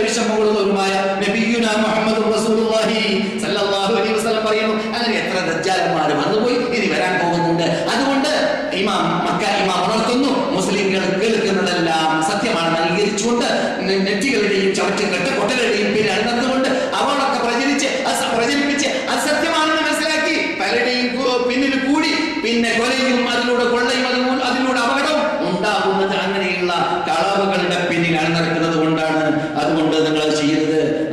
അവസാനമായി ഇമാം പറഞ്ഞു, മക്ക ഇമാം, നിങ്ങൾ അള്ളാഹുവിലേക്ക് മടങ്ങുക, അള്ളാഹുവിനോട് പശ്ചാത്തപിക്കുക, അള്ളാഹുവിലേക്ക് എത്തിക്കുക, അള്ളാഹുവിനോട് പ്രാർത്ഥിക്കുക. അള്ളാഹു പറയുന്നു, വലഖദ് അർസൽനാ ഇലാ ഉമമിൻ മിൻ ഖബ്ലിക ഫഅഖദ്നാഹും ബിൽ ബഅസാഇ വദ്ദറാഇ ലഅല്ലഹും യതദറഊൻ. നാം പലരെയും പല പ്രയാസം കൊണ്ട് പണ്ടെല്ലാം പരിശോധിച്ചിട്ടുണ്ട്. ആ സന്ദർഭത്തിൽ അവരെ ഞാൻ അങ്ങനെ പരിശോധിക്കാൻ കാരണം അവർ അള്ളാഹിലേക്ക് മടങ്ങാൻ വേണ്ടി തന്നെ, അള്ളാഹുവോട് പ്രാർത്ഥിക്കാൻ വേണ്ടി തന്നെ, അള്ളാഹുവിലേക്ക് അവരിൽ നിന്നിട്ട് കീഴ്വഴക്കമുണ്ടാവാൻ വേണ്ടി തന്നെ. ഇത് കേൾക്കുമ്പോൾ എന്റെ മുമ്പിൽ ഇരിക്കുന്ന സദസ്യരിൽ നിന്നിട്ട് സന്ദർശകരായ വിഭാഗം പ്രത്യേകിച്ച് മനസ്സിലാക്കുക, മദീനയിലേക്ക് സന്ദർശിക്കാൻ വേണ്ടി, മക്കയിലേക്ക് ഉംറ ചെയ്യാൻ വേണ്ടി വന്നവരെ, ഈ നാട്ടിനോട് വിട വാങ്ങുന്നതിന് മുമ്പ് അള്ളാഹുവിലേക്ക് മടങ്ങുക, പശ്ചാത്തപിക്കുക. ഈ മേലിൽ ഇതുവരെ ഞാൻ നാട്ടിൽ ഉണ്ടായിരുന്ന കാലഘട്ടത്തിൽ ചെയ്തതായ തോന്നിവാസമാണെങ്കിൽ അങ്ങനെയുള്ള തെറ്റുകളിലേക്കോ തോന്നിവാസങ്ങളിലേക്കോ മടങ്ങുക തന്നെ ഇല്ല. ഇസ്ലാം എന്നോട് ശാസിക്കുന്ന, മക്ക കൽപ്പിക്കുന്ന, മദീന കൽപ്പിക്കുന്ന, ഖുർആൻ കൽപ്പിക്കുന്ന, സുന്നത്ത് കൽപ്പിക്കുന്ന, സ്വർഗ്ഗത്തോട് കൽപ്പിക്കുന്നതായ ആ പ്രകാശത്തിലേക്ക്, ആ സത്യത്തിലേക്ക് എന്നെ നീ മടക്കണം. ഞാൻ ഇതാ മടങ്ങി, ഞാൻ സത്യപ്രതിജ്ഞ ചെയ്തു, ഞാൻ ഇനി അനാചാരത്തിലേക്കില്ല, ആ പഴയ കറുത്ത പട്ടികയിലേക്ക് ഞാൻ ഇല്ല റബ്ബേ എന്ന് പറഞ്ഞുകൊണ്ട് ഇവിടെ സത്യപ്രതിജ്ഞ ചെയ്തുകൊണ്ട് നാട്ടിലേക്ക് എത്തിക്കഴിഞ്ഞാൽ പുതിയ മനുഷ്യനായി മാറാൻ വേണ്ടി പ്രത്യേകിച്ച് സന്ദർശകർ പരിശ്രമിക്കുക. അല്ലാഹു അതിന് അവർക്കും നമുക്ക് തൗഫീഖ് നൽകുമാറാകട്ടെ. മദീന ഇമാമ എന്ന് ഉണർത്തിയതായ ഭാഗം അക്രമം എന്നതാണ്. അക്രമം അള്ളാഹു ഏറ്റവും വെറുക്കുന്ന കാര്യമാണ്. അള്ളാഹു പറയുന്നു, എന്റെ അടിമകളെ, നിങ്ങൾ ഞാൻ ആരെയും ആക്രമിക്കാറില്ല. അക്രമം ഞാൻ വിട്ടുനിൽക്കുന്ന ആളാണ്, അക്രമം ഞാൻ ഇഷ്ടപ്പെടാത്ത ആളാണ്. അതുകൊണ്ട് നിങ്ങളും ആക്രമിക്കരുത്. അക്രമത്തിന്റെ ഏറ്റവും വലിയ അക്രമം അത് ശിക്ഷിച്ച ശിട്ടാവായ റബ്ബുൽ ഇസ്സത്ത് ജല്ല ജലാലുവിനെ തരം താഴ്ത്തൽ, അവനെ കൊടരുതാത്ത ആളാക്കി മാറ്റൽ, അവന് കൊടുക്കേണ്ട ആരാധന നൽകാതിരിക്കൽ, അവനോട് പ്രാർത്ഥിക്കാതിരിക്കൽ, അവനെ നിർച്ചാക്കാതിരിക്കൽ, അവനെ അറക്കാതിരിക്കൽ, അവനെ ഹൃദയത്തിന്റെ അകത്തിനകത്തിൽ നിന്നിട്ട് ഭയപ്പെടാതിരിക്കൽ, സ്നേഹിക്കാതിരിക്കൽ, അവരിലേക്ക് പ്രശ്നം പരമേൽപ്പിക്കാതിരിക്കൽ. ഇതാണ് ശിർക്ക് ഏറ്റവും വലിയതായ ദുൽമ്, ഏറ്റവും വലിയതായ അക്രമമെന്ന് ഡോക്ടർ അലി അബ്ദുറഹ്മാൻ അൽ-ഹുദൈഫി റസൂലുള്ളാഹിന്റെ മിമ്പറിൽ വെച്ചുകൊണ്ട് ഇന്ന് ദുൽമ് എന്ന വിഷയം സംസാരിച്ചപ്പോൾ വിശദീകരിക്കുകയുണ്ടായി. നിങ്ങൾ ഓർക്കുന്നുണ്ടായിരിക്കാം, നിങ്ങൾ കേട്ടതാണല്ലോ ഖുതുബ. അപ്പോൾ ഏറ്റവും വലിയ അപകടം, ഏറ്റവും വലിയ ദുൽമ് അതാണ്. അങ്ങനെയുള്ള ദുൽമ് ഏറ്റവും വലിയതാവാൻ കാരണം എന്താണ്? അല്ലദീന ആമനൂ വലം യൽബിസൂ ഈമാനഹും ബിദുൽം ഉലൈക ലഹുമുൽ അംനു വഹും മുഹ്തദൂൻ. ആരെങ്കിലും സത്യവിശ്വാസികളായി കഴിഞ്ഞാൽ, ആ സത്യവിശ്വാസത്തോടൊപ്പം ആരെങ്കിലും ലാ ഇലാഹ ഇല്ലല്ലാഹ് പറഞ്ഞു കഴിഞ്ഞാൽ, ആ ലാ ഇലാഹ ഇല്ലല്ലാഹയോടൊപ്പം അവർ അക്രമത്തെ ചേർക്കരുത്. സഹബാക്കൾ പേടിച്ചു, എന്താ തെറ്റാണോ റസൂലേ ഉദ്ദേശം? റസൂൽ പറഞ്ഞു, തെറ്റല്ല ഇവിടെ ഉദ്ദേശം, മറിച്ചു ഇവിടെ ഉദ്ദേശിക്കുന്നത് ശിർക്കാണ്. സൂറത്ത് ലുഖ്മാനിൽ പറഞ്ഞതായ ഇന്ന ശിർക ലദുൽമുൻ അലീം, ഏറ്റവും വലിയതായ അക്രമം അത് ശിർക്കാണെന്ന് പറഞ്ഞ അതാണ് ഇവിടെ അല്ലാഹു ഉദ്ദേശിച്ചത്. ഒരാൾ മുഅ്മിനായതിനു ശേഷം പിന്നെ ശിർക്ക് കലർത്തിയാൽ, ഈമാനോടൊപ്പം ശിർക്ക് കലർത്തിയാൽ അവൻ അപകടത്തിൽപ്പെട്ടു, അവൻ എന്ന നരകപ്പുള്ളിയായി മാറി. അല്ലെങ്കിലോ അവനാണ് സുരക്ഷിതത്വം. ഉലൈക ലഹുമുൽ അംനു വഹും മുഹ്തദൂൻ, അവരാണ് സന്മാർഗികൾ എന്ന് അല്ലാഹു പറഞ്ഞതായ ആ പ്രധാന ക്രമം. പിന്നെ ജോലി ചെയ്യുന്നതായ ആൾക്കാരെ, നേതാവ് അല്ലെങ്കിൽ അദ്ദേഹത്തിന്റെ പ്രസിഡന്റ് അല്ലെങ്കിൽ അദ്ദേഹത്തിന്റെ നേതൃത്വം വഹിക്കുന്ന ആൾ, അദ്ദേഹത്തിന്റെ മുശ്രിഫ്, അദ്ദേഹത്തിന്റെ മേലുദ്യോഗസ്ഥൻ, കീഴുദ്യോഗസ്ഥന്മാരെ ആക്രമിക്കാതിരിക്കുക. അതുപോലെ തന്നെ നമ്മുടെ കീഴിൽ ജോലി ചെയ്യുന്നതായ വേലക്കാരെ നാം ദ്രോഹിക്കാതിരിക്കുക. അതുപോലെ തന്നെ ഭാര്യയെ ഭർത്താവിനെ ഭാര്യയെ ആക്രമിക്കാതിരിക്കുക. അതുപോലെ മക്കളെ, വാപ്പയെ മക്കൾ, ഇതെല്ലാം ഇന്നത്തെ യുഗത്തിൽ നടക്കുന്നതായ അക്രമങ്ങളാണ്. എന്തെല്ലാം അക്രമം എന്ന പദത്തിന്റെ അകത്ത് ഉൾക്കൊള്ളുന്നുണ്ട്. ആ അക്രമങ്ങളെല്ലാം അല്ലാഹു ഇഷ്ടപ്പെടാത്തതാണ്. പരലോകത്തിൽ ഇരുളായി മാറും അക്രമം. ആക്രമിക്കപ്പെടുന്ന അമുസ്ലിമായിരുന്നാലും ശരി, അവന്റെ പ്രാർത്ഥനയെ അല്ലാഹു സ്വീകരിക്കാൻ സാധ്യതയുണ്ട്. ആക്രമിക്കപ്പെടുന്ന വ്യക്തി നാം ഒരു അമുസ്ലിമിനെയാണെങ്കിലും ആക്രമിക്കാൻ പാടില്ല. അതെ, ആ മുസ്ലിങ്ങൾ നേർക്ക് നേരെ പോർക്കളത്തിൽ ഇറങ്ങിയും കൊണ്ട് മുസ്ലിങ്ങളോട് ഇസ്ലാമിനെതിരിൽ, തൗഹീദിനെതിരിൽ, നമ്മുടെ ആദർശത്തിനെതിരിൽ പോരാടാൻ വേണ്ടി വരുമ്പോൾ മാത്രം അവരോട് മല്ലിടണം എന്നല്ലാതെ ഒരു അമുസ്ലിമായത് കാരണത്താൽ അവന്റെ വീട് പോയി കരിക്കുക, അവനെ ഇസ്ലാം അനുവദിക്കാത്ത രൂപത്തിൽ ആക്രമിക്കുക, അത് ഒരിക്കലും യഥാർത്ഥ മുസ്ലിം കാട്ടാൻ പാടുള്ളതല്ല. അതാണ് ഭീകരത, അതാണ് ഇസ്ലാം അനുവദിക്കാത്തതായ ശൈലി. അത് അല്ല ഇവിടെ ഉദ്ദേശിക്കുന്നത്. അതെ, ഇമാം ഓതിയതായ ആയത്തിൽപ്പെട്ടതാണ് മൻ അദല്ലു മിമ്മൻ യദ്ഉ മിൻ ദൂനില്ലാഹി മൻ ലാ യസ്തജീബു ലഹു ഇലാ യൗമിൽ ഖിയാമ വഹും അൻ ദുആഇഹിം ഗാഫിലൂൻ. അതെ, ഏറ്റവും വലിയ അക്രമി ആരാണ്?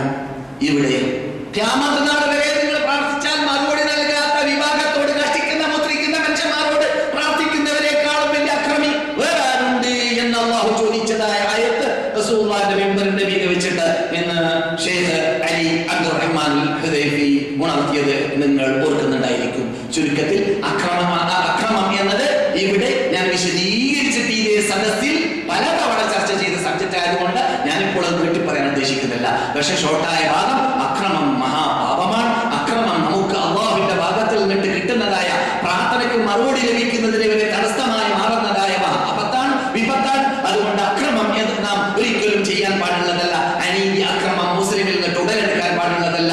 അതിൽ പെട്ടതാണ് അർഹപ്പെടാത്തതായ നഫ്സിനെ വധിക്കുക. അത് പൂച്ചയെ ആണെങ്കിലും പ്രാവിനെ ആണെങ്കിലും അർഹതയില്ലാത്തതിനെ വധിക്കുക. അനുവദിച്ചതായ സാധനത്തെ അറക്കുക വേറെ, അത് അനുവദിച്ചതാണ്. അല്ല, പിന്നെ നാം ഇവിടെ കാണാറുണ്ട് ചിലപ്പോഴൊക്കെ ഹറമിന്റെ അകത്ത് വെച്ച് പ്രാവുകളെ കല്ലെറിഞ്ഞു കൊല്ലും. യുവാക്കൾ എന്ന് പറയാൻ പറ്റുന്നവർ തന്നെ കല്ലെറിഞ്ഞു കൊല്ലും, കുട്ടികളല്ല. അതുപോലെ ചില ആൾക്കാർക്ക് ഡ്രൈവ് ചെയ്യാനുള്ളതായ സ്റ്റെയറിംഗ് കയ്യിൽ കിട്ടുമ്പോൾ വെറുതെ കളിക്കാണ്. എന്തിലൂടെ? ജീവികളുടെ മുമ്പിൽ കളി. പൂച്ചകളെയൊക്കെ കാർ കൊണ്ട് പോയി കയറ്റി കൊല്ല, അങ്ങനെയൊക്കെ കാണാറുണ്ട്. അപ്പോൾ ചില ആൾ മനസ്സിലാക്കുക ഇതൊരു ജീവിയല്ലേ എന്നല്ല. അല്ലാഹു വിടൂല. അള്ളാഹു അക്രമം അനുവദിക്കാത്ത ആളാണ്. അള്ളാഹ് ഇഷ്ടപ്പെടാത്ത ആളാണ്. അള്ളാഹ് നിന്നോട് കൊല്ലാൻ വേണ്ടി അനുവദിച്ച ജീവികളെ അല്ലാതെ നീ കൊല്ലാൻ പാടുള്ളതല്ല. അത് ഉറുമ്പിനെ വരെ കൊല്ലാൻ പാടുള്ളതല്ല. ദ്രോഹിക്കുന്നത് മനുഷ്യനാണെങ്കിലും കൊല്ലൽ അനുവദനീയമാണ്. കൊല്ലേണ്ട രൂപത്തിൽ, കൊല്ലേണ്ട സ്ഥലത്ത് അതിനുള്ളതായ ആക്രമിക്കപ്പെടുന്നതായ വ്യക്തികൾ, അക്രമികളെ കുറിച്ച് ഭരണകൂടത്തിന് ഓർഡർ കൊടുത്തതിന് ശേഷം നമുക്കറിയാവുന്നതുപോലെ അല്ലാഹു ചോദിക്കുന്നു, അക്രമികൾ ഇവിടെ ചെയ്യുന്നതായ അക്രമത്തെ തൊട്ട് അല്ലാഹു അശ്രദ്ധനാണ് എന്ന് ആരും തന്നെ തെറ്റിദ്ധരിച്ചു പോകരുത്. അല്ലാഹു കാണുന്നുണ്ട്, അല്ലാഹു വീക്ഷിക്കുന്നുണ്ട്, അല്ലാഹു കേൾക്കുന്നുണ്ട്, അല്ലാഹു ക്രോഡീകരിക്കുന്നുണ്ട്. അല്ലാഹു പരലോകത്തിൽ നിങ്ങളോട് ചോദിക്കും. അങ്ങുമിങ്ങും കൊടുക്കേണ്ടതായ അവകാശം നിറവേറ്റാതിരിക്കുക, മദ്ലമത്ത് നിറവേറ്റാതിരിക്കുക എന്ന ഹദീസ്, ഇത് ഇന്ന് മദീന ഇമാമ പറഞ്ഞതല്ല, ഓർമ്മ വന്നുകൊണ്ട് പറയാണ്. എന്ന ഹദീസ് പഠിക്കാൻ വേണ്ടി ചെറിയ സഹാബിയായ ജാബിർ ഇബ്നു അബ്ദുള്ള വലിയ സഹാബിയായ അബ്ദുല്ലാഹി ഇബ്നു ഉനൈസിനെ കാണാൻ വേണ്ടി എവിടെ പോയി എന്നാണ് പഠിച്ചത്? എവിടേക്ക് പോയി? ഇവിടുന്ന് 1 മാസം യാത്ര ചെയ്തുകൊണ്ട് എവിടേക്ക് പോയി? ഡമസ്കസിലേക്ക്. എവിടേക്ക്? ഡമസ്കസിലേക്ക്. മറന്നുപോയോ? റസൂലുള്ളാഹി മരിച്ചു സല്ലല്ലാഹു അലൈഹി വസല്ലം. അപ്പോൾ ഒരു സഹാബി പറയുന്നതായിട്ട് കേട്ടു. റസൂലുള്ളാഹിന്റെ കൂടെ പുറപ്പായി നടന്ന ജാബിർ കേൾക്കാണ്, കുട്ടി സഹാബി. എന്ത് കേട്ടു? ഒരു ഹദീസ്, മദ്ലമത്തിന്റെ ഹദീസ്. അങ്ങുമിങ്ങും കൊടുക്കേണ്ട അവകാശങ്ങൾ വീട്ടാതെ പരലോകത്തിൽ രക്ഷയില്ല, ചോദ്യമുണ്ട് എന്ന വിശദാംശം കുറിക്കുന്നതായ ഹദീസ്. ആ ഹദീസ് അബ്ദുല്ലാഹി ഇബ്നു ഉനൈസ് റിപ്പോർട്ട് ചെയ്തതായിട്ട് ഞാൻ കേട്ടു എന്ന് ഇവിടുന്ന് ഒരു സഹാബി പറഞ്ഞു. അപ്പോൾ ജാബിർ പറഞ്ഞു, അയാള് ജീവിച്ചിരിപ്പുണ്ടല്ലോ, ഞാൻ എന്തിനാണ് നിങ്ങൾ കേൾക്കുന്നത്? ഞാൻ പണ്ടൊക്കെ കേൾക്കൽ റസൂൽ നേരിട്ടാണ് ഹദീസ്. ഇപ്പോൾ ഞാൻ കേൾക്കാത്ത ഹദീസ് ഞാനിപ്പോൾ നിങ്ങൾ കേൾക്കുന്നതിന് പകരം റസൂലിൽ നിന്നിട്ട് ആ ശറഫാക്കപ്പെട്ട വായിൽ നിന്നിട്ട് കേട്ടവരുണ്ടല്ലോ അദ്ദേഹത്തിൽ നിന്നിട്ട് തന്നെ കേൾക്കട്ടെ എന്ന് തീരുമാനിച്ചു. 1 മാസം ആ ഹദീസ് പഠിക്കാൻ വേണ്ടി മാത്രം ഇവിടെ നിന്ന് ഡമസ്കസിലേക്ക് യാത്ര പോയ വാർത്ത ഹദീസിൽ കാണാം. അത്രയും പ്രാധാന്യമാണ് അവര് ഹദീസിന് നൽകാറുള്ളത് എന്ന് പഠിക്കാം. അത്രയും പ്രാധാന്യമാണ് ആ ഹദീസിനുള്ളത്. മദ്ലമത്തിനെ കുറിക്കുന്ന അക്രമം അങ്ങുമിങ്ങും, അനീതി അങ്ങുമിങ്ങും കാട്ടാൻ പാടുള്ളതല്ല. പരലോകത്തിൽ അതിനെ കുറിച്ച് വിചാരണ ചെയ്യപ്പെടുമെന്ന അർത്ഥം കുറിക്കുന്ന ഹദീസിന്റെ പ്രാധാന്യം അവർ മനസ്സിലാക്കിയ ചെയ്യുകയാണ് നിങ്ങൾ ഈ കേട്ടത്. നമുക്കൊക്കെ അതിനെ കുറിച്ച് ബോധമുണ്ടോ? ശ്രദ്ധയുണ്ടോ? എത്ര ആയിരക്കണക്കിന്, 10,000 ഹദീസുകൾ, ആയത്തും അതിന്റെ അർത്ഥങ്ങൾ നെറ്റിലുണ്ട്, ഇന്റർനെറ്റിലുണ്ട്, ധാരാളം വെബ്സൈറ്റുകളിലുണ്ട്, ധാരാളം ഗ്രന്ഥങ്ങളിലുണ്ട്, ധാരാളം മദ്രസകളിൽ പഠിപ്പിക്കുന്നുണ്ട്. മദീനത്തെ പള്ളിയിൽ, മദീനയിൽ താമസിക്കുന്നവരെ സംബന്ധിച്ചിടത്തോളം ക്ലാസ് നടക്കുന്നുണ്ട്. എന്നിട്ട് ഇതൊക്കെ ഉപയോഗപ്പെടുത്തണമെന്ന് തോന്നിയിട്ടുണ്ടോ? 1 മാസം അകലെ നിൽക്കുന്ന ഡമസ്കസിലേക്ക് ഒരു ഹദീസ് പഠിക്കാൻ വേണ്ടി പോയതായ സഹാബാക്കളുടെ നാട്ടിൽ താമസിച്ചിട്ട് അതാണ് നാം ശ്രദ്ധിക്കേണ്ടത്. അറഫയിൽ പ്രസംഗിക്കാറുള്ളതായ ഇമാമും സുൽത്താൻ പണ്ഡിത സഭയുടെ ഹെഡും ഇവിടുത്തെ ചീഫ് മുഫ്തിയുമായ ഷെയ്ഖ് അബ്ദുൽ അസീസ് അബ്ദുള്ള ആല ഷെയ്ഖ് ഇന്ന് റിയാദുൽ ഖുതുബ് ഓതിയതായ സബ്ജക്റ്റ് ഇസ്ലാഹു ദാത്തുൽ ബൈൻ. മുസ്ലിങ്ങളുടെ ഇടയിൽ നമ്മുടെ മറ്റു മുമ്പ് നടന്ന വിഷയമായിട്ടൊക്കെ ബന്ധമുണ്ട്. മുസ്ലിങ്ങളുടെ ഇടയിൽ ഉണ്ടാകുന്നതായ അനൈക്യത്തിന് അറിവ് വരുത്താൻ നടത്തുന്ന ഇസ്ലാഹ്. ഈ ഇസ്ലാഹ് വളരെ അനിവാര്യമാണ്. ഇത് എത്രത്തോളം ഉമ്മു സലമ ബിൻതു ഉഖബ റിപ്പോർട്ട് ചെയ്യുന്ന ഹദീസ് അദ്ദേഹം ഓതുന്നതായി കേട്ടു. ഹറമിലേക്ക് ഞാൻ വരുമ്പോൾ റേഡിയോയിൽ കൂടി നിങ്ങൾക്ക് കേട്ട് പരിചയമുള്ളതായിരിക്കും. എന്താണത്? കളവല്ല, ഒരു മുസ്ലിം മറ്റൊരു മുസ്ലിമായി ഭിന്നിച്ചു നിൽക്കുന്നവരെ നന്നാക്കാൻ വേണ്ടി നിങ്ങൾ പറയുന്നത് യഥാർത്ഥ വിരുദ്ധമാണെങ്കിലും അത് കളവല്ല എന്ന് റസൂലുള്ളാഹി സ്വല്ലല്ലാഹു അലൈഹി വസല്ലം പറയുന്നു. എന്താ അർത്ഥം? കളവോട് തുല്യതയുള്ള പദപ്രയോഗം വരെ നടത്താം ഒരു മുസ്ലിമിനെയും മറ്റൊരു മുസ്ലിമിനെയും നന്നാക്കാൻ വേണ്ടി. മനസ്സിലായില്ലേ? നീ രണ്ടാള് ചോദിച്ചിരിക്കുകയാണെങ്കിൽ അയാളോട് പോയിട്ട് പറയാം, നീ വർഗാണം കൂടുന്നതായ വ്യക്തി നിന്നെ അങ്ങേയറ്റം സ്നേഹിക്കുന്നുണ്ട് ചങ്ങാതി എന്ന് പറയാം. ഒരു പക്ഷെ സ്നേഹിക്കുന്നുണ്ടായിരിക്കില്ല. എന്തിനാ പറയാം? അടുപ്പിക്കാൻ വേണ്ടി. നേരെ മറിച്ച് പോയിട്ട് ഇദ്ദേഹത്തോട് പറയാം, എന്നിട്ട് അവരെ അടുപ്പിക്കാം. ഇത് റസൂൽ പഠിപ്പിച്ച ശരിയാണ്. സുബ്ഹാനല്ലാഹ്. അപ്പോൾ അത്ര പേരെ നിങ്ങൾക്ക് അറിയാമോ, ലൈലത്തുൽ ഖദ്ർ ഒരു രാത്രിയിൽ റസൂലുള്ളാഹിന്റെ ജീവിതത്തിൽ ഒരു രാത്രിയിലും എപ്പോഴാണ് ലൈലത്തുൽ ഖദ്ർ റസൂലുള്ളാഹിക്ക് അല്ലാഹു അറിയിച്ചു കൊടുത്തത് സഹാബാക്കൾ അറിഞ്ഞതായിട്ട് നാം കേട്ടിട്ടില്ല. അല്ലാഹു അറിയിച്ചു കൊടുക്കാത്ത കാര്യമാണ്. ഒരു രാത്രി റസൂലുള്ളാഹിക്ക് നേരം കിട്ടി, ഈ മാസത്തിൽ ഇന്ന ദിവസമാണ് ലൈലത്തുൽ ഖദ്ർ. അത് പറയാൻ വേണ്ടി ധൃതി പിടിച്ചു പോയപ്പോൾ ഭിന്നിക്കുന്ന രണ്ട് സഹാബി അതിൽ റസൂൽ ഇടപെട്ടു. അത് റസൂൽ ഇടപെട്ട് ആ ഭിന്നിപ്പ് മാറ്റാൻ വേണ്ടി പരിശ്രമിച്ചു. അത് മറന്നുപോയി. ഏത് മറന്നുപോയി? ലൈലത്തുൽ ഖദ്ർ എന്നാണോ മറന്നുപോയി. അപ്പോൾ അത്രത്തോളം ഈ ഭിന്നിപ്പ് എന്ന് പറയുന്നത് നമുക്ക് മുസീബത്താണ്. എവിടെയും മുസീബത്താണ്. ഇപ്പോഴും നമുക്ക് മുസ്ലിം ലോകത്തിന് ആ സകല മുസീബത്ത് ഉണ്ടെങ്കിൽ അത് മുസ്ലിങ്ങൾ ഭിന്നിച്ചു എന്നതാണ് മുസീബത്ത്. അത് തന്നെയാണ് റസൂലുള്ളാഹി സ്വല്ലല്ലാഹു അലൈഹി വസല്ലം ഇവിടെ മസ്ജിദ് അൽ ഇജാബ എന്നൊരു പള്ളിയുണ്ട്. ആ പള്ളിയിൽ റസൂല് പ്രാർത്ഥിച്ച 3 പ്രാർത്ഥനയിൽ 2 ഉത്തരം കിട്ടി, 1 ഉത്തരം കിട്ടിയില്ല. 2 എന്താണ്? ലോകം മുഴുവനും കൂടി ഞങ്ങളെ നശിപ്പിക്കുന്ന ഒരു ശക്തി ഇവിടെ ഉണ്ടാവരുത്. റസൂലുള്ളാഹിയുടെ പ്രാർത്ഥന അല്ലാഹു സ്വീകരിച്ചു. ലോകം മുഴുവൻ മുസ്ലിങ്ങൾ ആസകലം നശിക്കുന്ന രൂപത്തിലുള്ളതായ അനാമ നീ ഇറക്കരുത്. റസൂലുള്ളാഹി അല്ലാഹു സ്വീകരിച്ചു. 3ാമത്തെ പ്രാർത്ഥന മുസ്ലിങ്ങളുടെ ഇടയിലുള്ളതായ ഐക്യം അത് മാറണം. ഐക്യമില്ലാതെ മുസ്ലിങ്ങൾ ജീവിക്കണം. റസൂൽ പറയുന്നു, ഇതിന് അല്ലാഹു മറുപടി നൽകിയില്ല. എന്താ മറുപടി നൽകാത്തത്? അത് മുസ്ലിങ്ങൾ ചിന്തിക്കുന്ന കാര്യമാണ്. മുസ്ലിങ്ങളാണ് ഭിന്നിക്കാതെ ജീവിക്കേണ്ടത്. അത് നമ്മളോട് കൽപ്പിച്ച ബാധ്യതയാണ്. നമ്മളോട് കൽപ്പിച്ച ബാധ്യത നാം നിർവഹിക്കാൻ വിചാരിച്ചാലോ നമ്മളിലേക്ക് വരാൻ വേണ്ടി പാടുപെടുന്ന അവർക്ക് അതിനുള്ള റൂട്ട് നാം ഉണ്ടാക്കി കൊടുക്കും. അത് നാം അവർക്ക് എളുപ്പമാക്കി കൊടുക്കും. അതെ, നാം അതിനുവേണ്ടി പരിശ്രമിക്കുന്നില്ല. ഐക്യമുണ്ടാക്കാൻ, ഏകീകരിച്ച് ജീവിക്കാൻ, ആദർശത്തിന് ഏകീകരിക്കാൻ, ലാ ഇലാഹ ഇല്ലല്ലാഹ് മുഹമ്മദുർ റസൂലുള്ളാഹി എന്ന കലിമത്ത് തൗഹീദിന്റെ പിന്നിൽ, ആ ഉർവത്തുൽ ഉസ്തയുടെ പിന്നിൽ അണിനിരക്കാൻ, ഏകീകരിച്ച് അണിനിരക്കാൻ നാം ചിന്തിക്കുന്നില്ല. എപ്പോഴും 2 കൊല്ലമായി ഞാൻ എന്റെ ജ്യേഷ്ഠനോട് സംസാരിക്കാതെ എന്ന് പറയാം. മദീനത്തെ എന്താ ഞാൻ സംസാരിക്കാതെ? അയാൾ കാട്ടിയതൊക്കെ മൗലവികളോട് പറഞ്ഞാൽ നിങ്ങൾ പ്രയാസപ്പെടും. ഞാൻ എന്താ, അയാൾ നിങ്ങളെ കൊന്നിട്ടില്ലല്ലോ. നിങ്ങൾ ഇപ്പൊ ജീവൻ ഉടലോട് നടക്കല്ലേ, കൊന്നിട്ടില്ല. പിന്നെന്താ കാട്ടിയതൊക്കെ മനുഷ്യ സഹജമായി വരാൻ പറ്റുന്നതായിരിക്കും കാട്ടിയത് അല്ലേ? അതൊക്കെ എന്താ മറന്നാൽ? നിങ്ങളെ ജ്യേഷ്ഠനല്ലേ, നിങ്ങളെ സഹോദരനല്ലേ? അതൊക്കെ നിങ്ങൾക്ക് മാഫി ചെയ്താൽ എന്താ വരാൻ പോകുന്നത്? നിങ്ങൾ നിസ്കരിക്കുന്ന നമസ്കാരം അല്ലാഹ് നീരേറ്റുമ്പോൾ പഴയ തുണി വലിച്ചെറിയുന്നത് പോലെ സ്വീകരിക്കാതെ തല്ലിക്കളയുന്ന കോലമാണ് ഇപ്പോൾ ഉണ്ടാകുന്നത്. നിങ്ങൾ ഭിന്നിച്ചു നിൽക്കുമ്പോൾ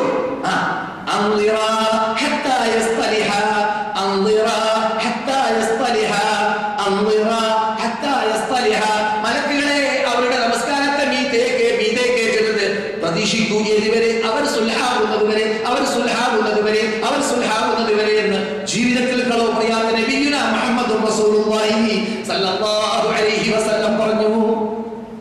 പിന്നെന്താണോ നിന്റെ ജ്യേഷ്ഠനോട് വരെ നിനക്ക് നന്നാവാൻ മടി? നന്നായി കളിയില്ല. എന്ത് കാട്ടട്ടെ? നിന്റെ ജ്യേഷ്ഠനല്ലേ, നിന്റെ സഹോദരനല്ലേ, മുസ്ലിം അല്ലേ, നിനക്ക് അതിന് പ്രതിഫലം കിട്ടും.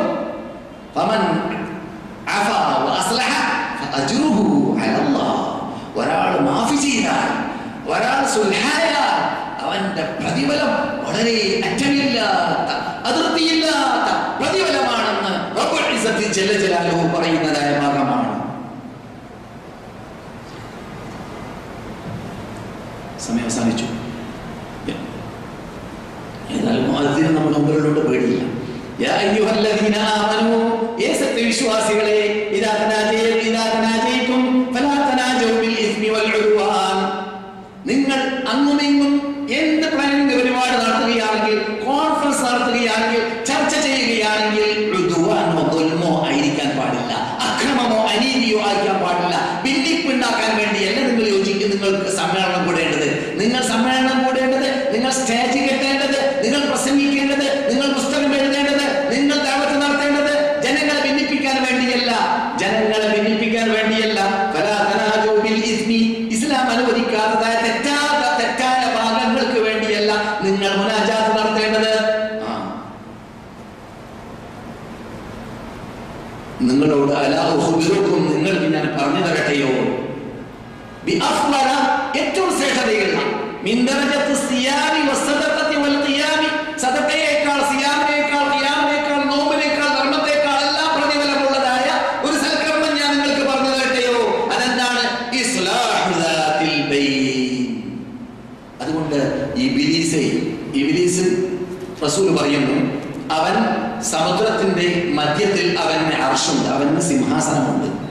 അവന്റെ ആ സിംഹാസനത്തിലേക്ക് അവന്റെ പ്രജകളായ ജുനൂദ് ഇബ്ലീസ് എന്തു ചെയ്യും? ആദമിന്റെ സന്തതികളെ വഴിപിഴപ്പിച്ചതായ റിസൾട്ടുകൾ അവിടെ എത്തിച്ചു കൊടുത്തുകൊണ്ടേയിരിക്കും. അപ്പോൾ ഏറ്റവും കൂടുതൽ അവൻ അഭിനന്ദിക്കലും സ്നേഹിക്കലും ആരെയാണ്? ഭാര്യ ഭർത്താക്കളെ ഞാൻ ഭിന്നിപ്പിച്ചു എന്ന് പറഞ്ഞാൽ ഇഷ്ടമാണ് മൂപ്പർക്കെന്നാണ്, വളരെ ഇഷ്ടമാണ് മൂപ്പർക്ക്. ഒരു ഭാര്യയെ ഒരു ഭർത്താവിനെ ഞാൻ തലാഖ് ചെല്ലിപ്പിച്ചു, അങ്ങോട്ട് ഭിന്നിപ്പിച്ചു എന്ന് കേട്ടാൽ എന്നാണ്. സുബ്ഹാനല്ലാഹ്, ഇത് നമുക്ക് പാഠമാണ്. ഇത് ഇബ്ലീസിന് ഏറ്റവും ഇഷ്ടമുള്ളതാണ്, നാം അനൈക്യത്തിൽ ജീവിക്കുക, നാം ഭിന്നിച്ച് ജീവിക്കുക എന്നത്. അതുകൊണ്ട് സുൽഹ് വളരെ അനിവാര്യമാണ് എന്നതാണ് പഠിച്ചു വരുന്നത്. റസൂലുള്ളാഹി സ്വല്ലല്ലാഹു അലൈഹി വസല്ലം മദീനയിലേക്ക് വന്ന ഉടനെ തന്നെ അനൈക്യമില്ലാതിരിക്കാൻ വേണ്ടിയാണ് റസൂലുള്ളാഹി സ്വല്ലല്ലാഹു അലൈഹി വസല്ലം ആദ്യമായിട്ട് മുസ്ലിങ്ങളുടെ ഇടയിൽ അപ്രകാരം, പിന്നെ ജൂതന്മാരും മുസ്ലിങ്ങളുടെ ഇടയിൽ എന്തുണ്ടാക്കി? മുസ്ലിങ്ങളുടെ ഇടയിൽ ഉണ്ടാക്കിയതിന്റെ പേരെന്താണ്? അൽ മുആഖാത്ത്. നബി മദീനയിൽ വന്ന ഉടനെ തന്നെ യസ്രിബ് എന്ന പേര് മാറ്റി മദീന എന്ന നാട്ടിന് പേര് വെച്ചു. ഈ നാട്ടിന് ഈമാനിക സുരക്ഷിതത്വം, സാമ്പത്തിക സുരക്ഷിതത്വം, അതുപോലെ തന്നെ ആരോഗ്യ സുരക്ഷിതത്വം, ഇതെല്ലാം കിട്ടാൻ വേണ്ടി അല്ലാഹുവോട് പ്രാർത്ഥിച്ചു. അതെല്ലാം കിട്ടി എന്ന് പ്രഖ്യാപിക്കപ്പെട്ടു. അതുകൊണ്ട് റസൂലുള്ളാഹി സ്വല്ലല്ലാഹു അലൈഹി വസല്ലം മറ്റു മക്കയിൽ ഉള്ളതിനേക്കാളും കൂടുതൽ ഇവിടെ ബർക്കത്ത് ഞങ്ങളുടെ സാഹിബും മുദ്ദിലും നീ നൽകണം എന്ന് റസൂലുള്ളാഹി പ്രാർത്ഥിച്ചു. ഇതെല്ലാം ലഭിച്ചതായ, നേടിയതായ റസൂലുള്ളാഹി സ്വല്ലല്ലാഹു അലൈഹി വസല്ലം ദീനിന് വേണ്ടി, ഈ മതത്തിന്റെ മുൻപന്മാരുടെ നിലനിൽപ്പിന് വേണ്ടി, അവരുടെ വിജയത്തിന് വേണ്ടി ചെയ്തതായ കാട്ടിയതായ ആ പ്രവർത്തനം അൽ മുആഖാ, ഏകോദര സഹോദരന്മാരായി ജീവിക്കാൻ വേണ്ടി, ഐക്യമുണ്ടാക്കാൻ വേണ്ടി. ഓരോ സഹാബാക്കളെ വിളിച്ചിട്ട് ഒരു മുഹാജിറിനോട് പറഞ്ഞു, ഈ അൻസാരി നിങ്ങളുടെ സഹോദരൻ, നിങ്ങൾ മരിച്ചാൽ വരെ നിങ്ങൾക്ക് അനന്തരാവകാശം കിട്ടും. അങ്ങനെയുള്ള സഹോദരനാണ് പ്രഖ്യാപിച്ചു. സുബ്ഹാനല്ലാഹ്, ഫറോവയുടെ നിയമം അറിയുന്നതുവരെ അങ്ങനെയായിരുന്നു. എന്തിനാണ്? അനൈക്യം റസൂൽ ഇഷ്ടമില്ല. ഒരവസരത്തിൽ എന്തോ പ്രശ്നമുണ്ടായപ്പോൾ സഹാബാക്കൾ എന്നിട്ട് ആരോ യാ ലൽ അൻസാർ യാ ലൽ മുഹാജിരീൻ എന്ന് പറഞ്ഞു. റസൂലുള്ളാഹി വാർത്ത കിട്ടിയപ്പോൾ അവർ ധരിച്ച വസ്ത്രം തന്നെ അത് ശ്രദ്ധിക്കാതെ വലിക്കുകയാണ്, നിർത്തി ഭൂമിയിൽ വലിച്ചുകൊണ്ട് ഓടുകയാണ്.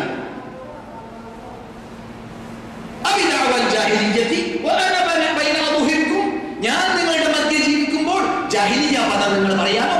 അൻസാരികളെ, മുഹാജിറുകളെ, മലപ്പുറക്കാരെ, കാസർഗോഡുകാരെ എന്ന് പറയാനോ? ഒരിക്കലും പാടില്ല.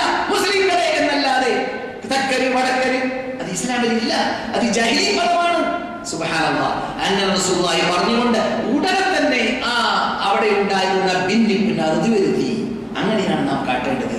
ഇതാണ് മുസ്ലിങ്ങൾക്ക് വിജയിക്കാനുള്ള മാർഗം, ഇതാണ് മുസ്ലിങ്ങൾക്ക് പരലോക മോക്ഷം നേടാനുള്ള മാർഗം, ഇതാണ് മുസ്ലിങ്ങൾക്ക് അവരും അല്ലാഹുമായുള്ള ബന്ധം ക്ലിയറാക്കാനുള്ളതായ റൂട്ട് ഇതാണ് എന്ന് റിയാദ് ഇമാം പ്രസംഗിച്ചതായ ഖുതുബോദിയതായ ഖുതുബയുടെ ഷോർട്ടായ ഭാഗം. ഇതെല്ലാം നാം പഠിക്കേണ്ട ഭാഗം തന്നെയാണ്. സഹോദരന്മാരെ, സഹോദരികളെ,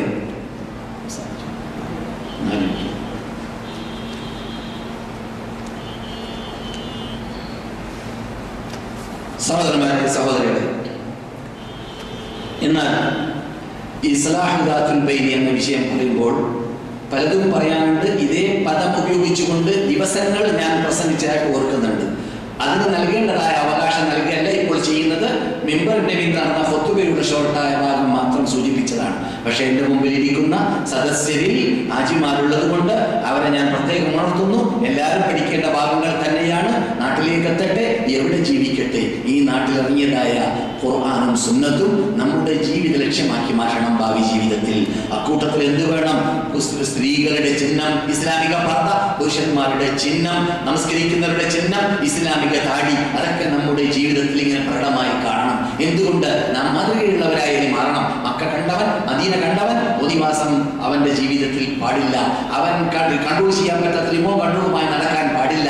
അവന്റെ ജീവിത മാസകം അവൻ പ്രശ്ന മനുഷ്യനായി മാറണം. അല്ലാഹുവിന്റെ റസൂലിന്റെ പള്ളിയിൽ സ്വർഗ്ഗത്തോപ്പിൽ നമസ്കരിക്കാൻ വേണ്ടി ക്യൂ നിന്നതായ ഹാജിയാർ, ഉംറക്കാരൻ പിന്നെ പലിശ ബാങ്കിൽ ക്യൂ നിൽക്കാൻ പാടില്ല. അതുപോലെ ഏത് അശ്ലീല മേഖലകളിലോ പീല ഹൗസുകളിലോ കള്ള് ഷാപ്പുകളിലോ അല്ലാഹു ഇഷ്ടപ്പെടാത്ത മേഖലകളിലോ പാടില്ല. അതുപോലെ നമസ്കാര വേളയിൽ അവൻ പള്ളിയിലല്ലാതെ ഉണ്ടാവാൻ പാടില്ല. അതൊക്കെ അവന്റെ ശ്രദ്ധയിൽ പെടണം. റസൂലുള്ളാഹിയുടെ പള്ളിയിൽ നിന്ന് പള്ളിക്ക് പുറത്ത് ഉണ്ടാവാറില്ല. ആരെങ്കിലും റസൂലുള്ളാഹിയുടെ പള്ളിക്ക് പുറത്താണ് അല്ലെങ്കിൽ പള്ളിക്ക് പുറത്താണ് നമസ്കാര വേളയിൽ ഞങ്ങളെങ്കിൽ ഞങ്ങൾ അവരെ കപട വിശ്വാസിയായിട്ടാണ് കാണുകയെന്ന് മഹാനായ അബ്ദുല്ലാഹി ഇബ്നു മസ്ഊദ് റളിയല്ലാഹു തആല അൻഹു പറയുന്നു. അത്രയും ശ്രദ്ധ നമ്മുടെ നേതാക്കളായ സഹാബാക്കളിൽ നമസ്കാരത്തിൽ ഉണ്ടായിരുന്നു. നമസ്കരിക്കുക അല്ലെങ്കിൽ ഹജ്ജ് ചെയ്യുക അല്ലെങ്കിൽ ഉംറ ചെയ്യുക എന്നതല്ല മുഖ്യം, മറിച്ച് അവകളിലൂടെ നമുക്ക് അല്ലാഹുവിലേക്ക് എത്താൻ സാധിക്കുക എന്നതാണ് മുഖ്യം. അതിനെന്ത് വേണം? ആ ഉംറയിലൂടെ ഈ പുണ്യഭൂമിയിൽ നിന്നിട്ട് പഠിക്കേണ്ട പാഠങ്ങൾ ഉൾക്കൊണ്ടുകൊണ്ട് അത് ജീവിതത്തിൽ ഭാവി ജീവിതത്തിൽ പകർത്തിക്കൊണ്ട് ജീവിക്കണം. അത് നമ്മുടെ കുട്ടികളിൽ കാണണം, ഭാര്യമാരിൽ കാണണം, വീട്ടിൽ കാണണം, കാറിൽ കാണണം, ബിസിനസ്സിൽ കാണണം. എവിടെയും നോക്കിയാൽ നാം ഒരു ഹാജിയാരാണ് അല്ലെങ്കിൽ നാം ഒരു ഉംറക്കാരനാണ്, നാം മദീനയിൽ പോയവരാണ്, മക്കയിൽ പോയവരാണ് എന്നത് ജനങ്ങൾക്ക് മനസ്സിലാക്കാൻ സാധിക്കണം. അല്ലാത്ത പക്ഷം അല്ലാഹു പറഞ്ഞതുപോലെ അവരുടെ അവർ പേരി നടക്കും. അറിയാത്തത് കാരണത്താൽ അവർ ചെയ്തതായ തെറ്റുകളെ കണ്ടിട്ട് മറ്റുള്ളവർ തെറ്റുകൾ ചെയ്യുകയാണെങ്കിൽ ആ തെറ്റും അവർ പേറി വരും.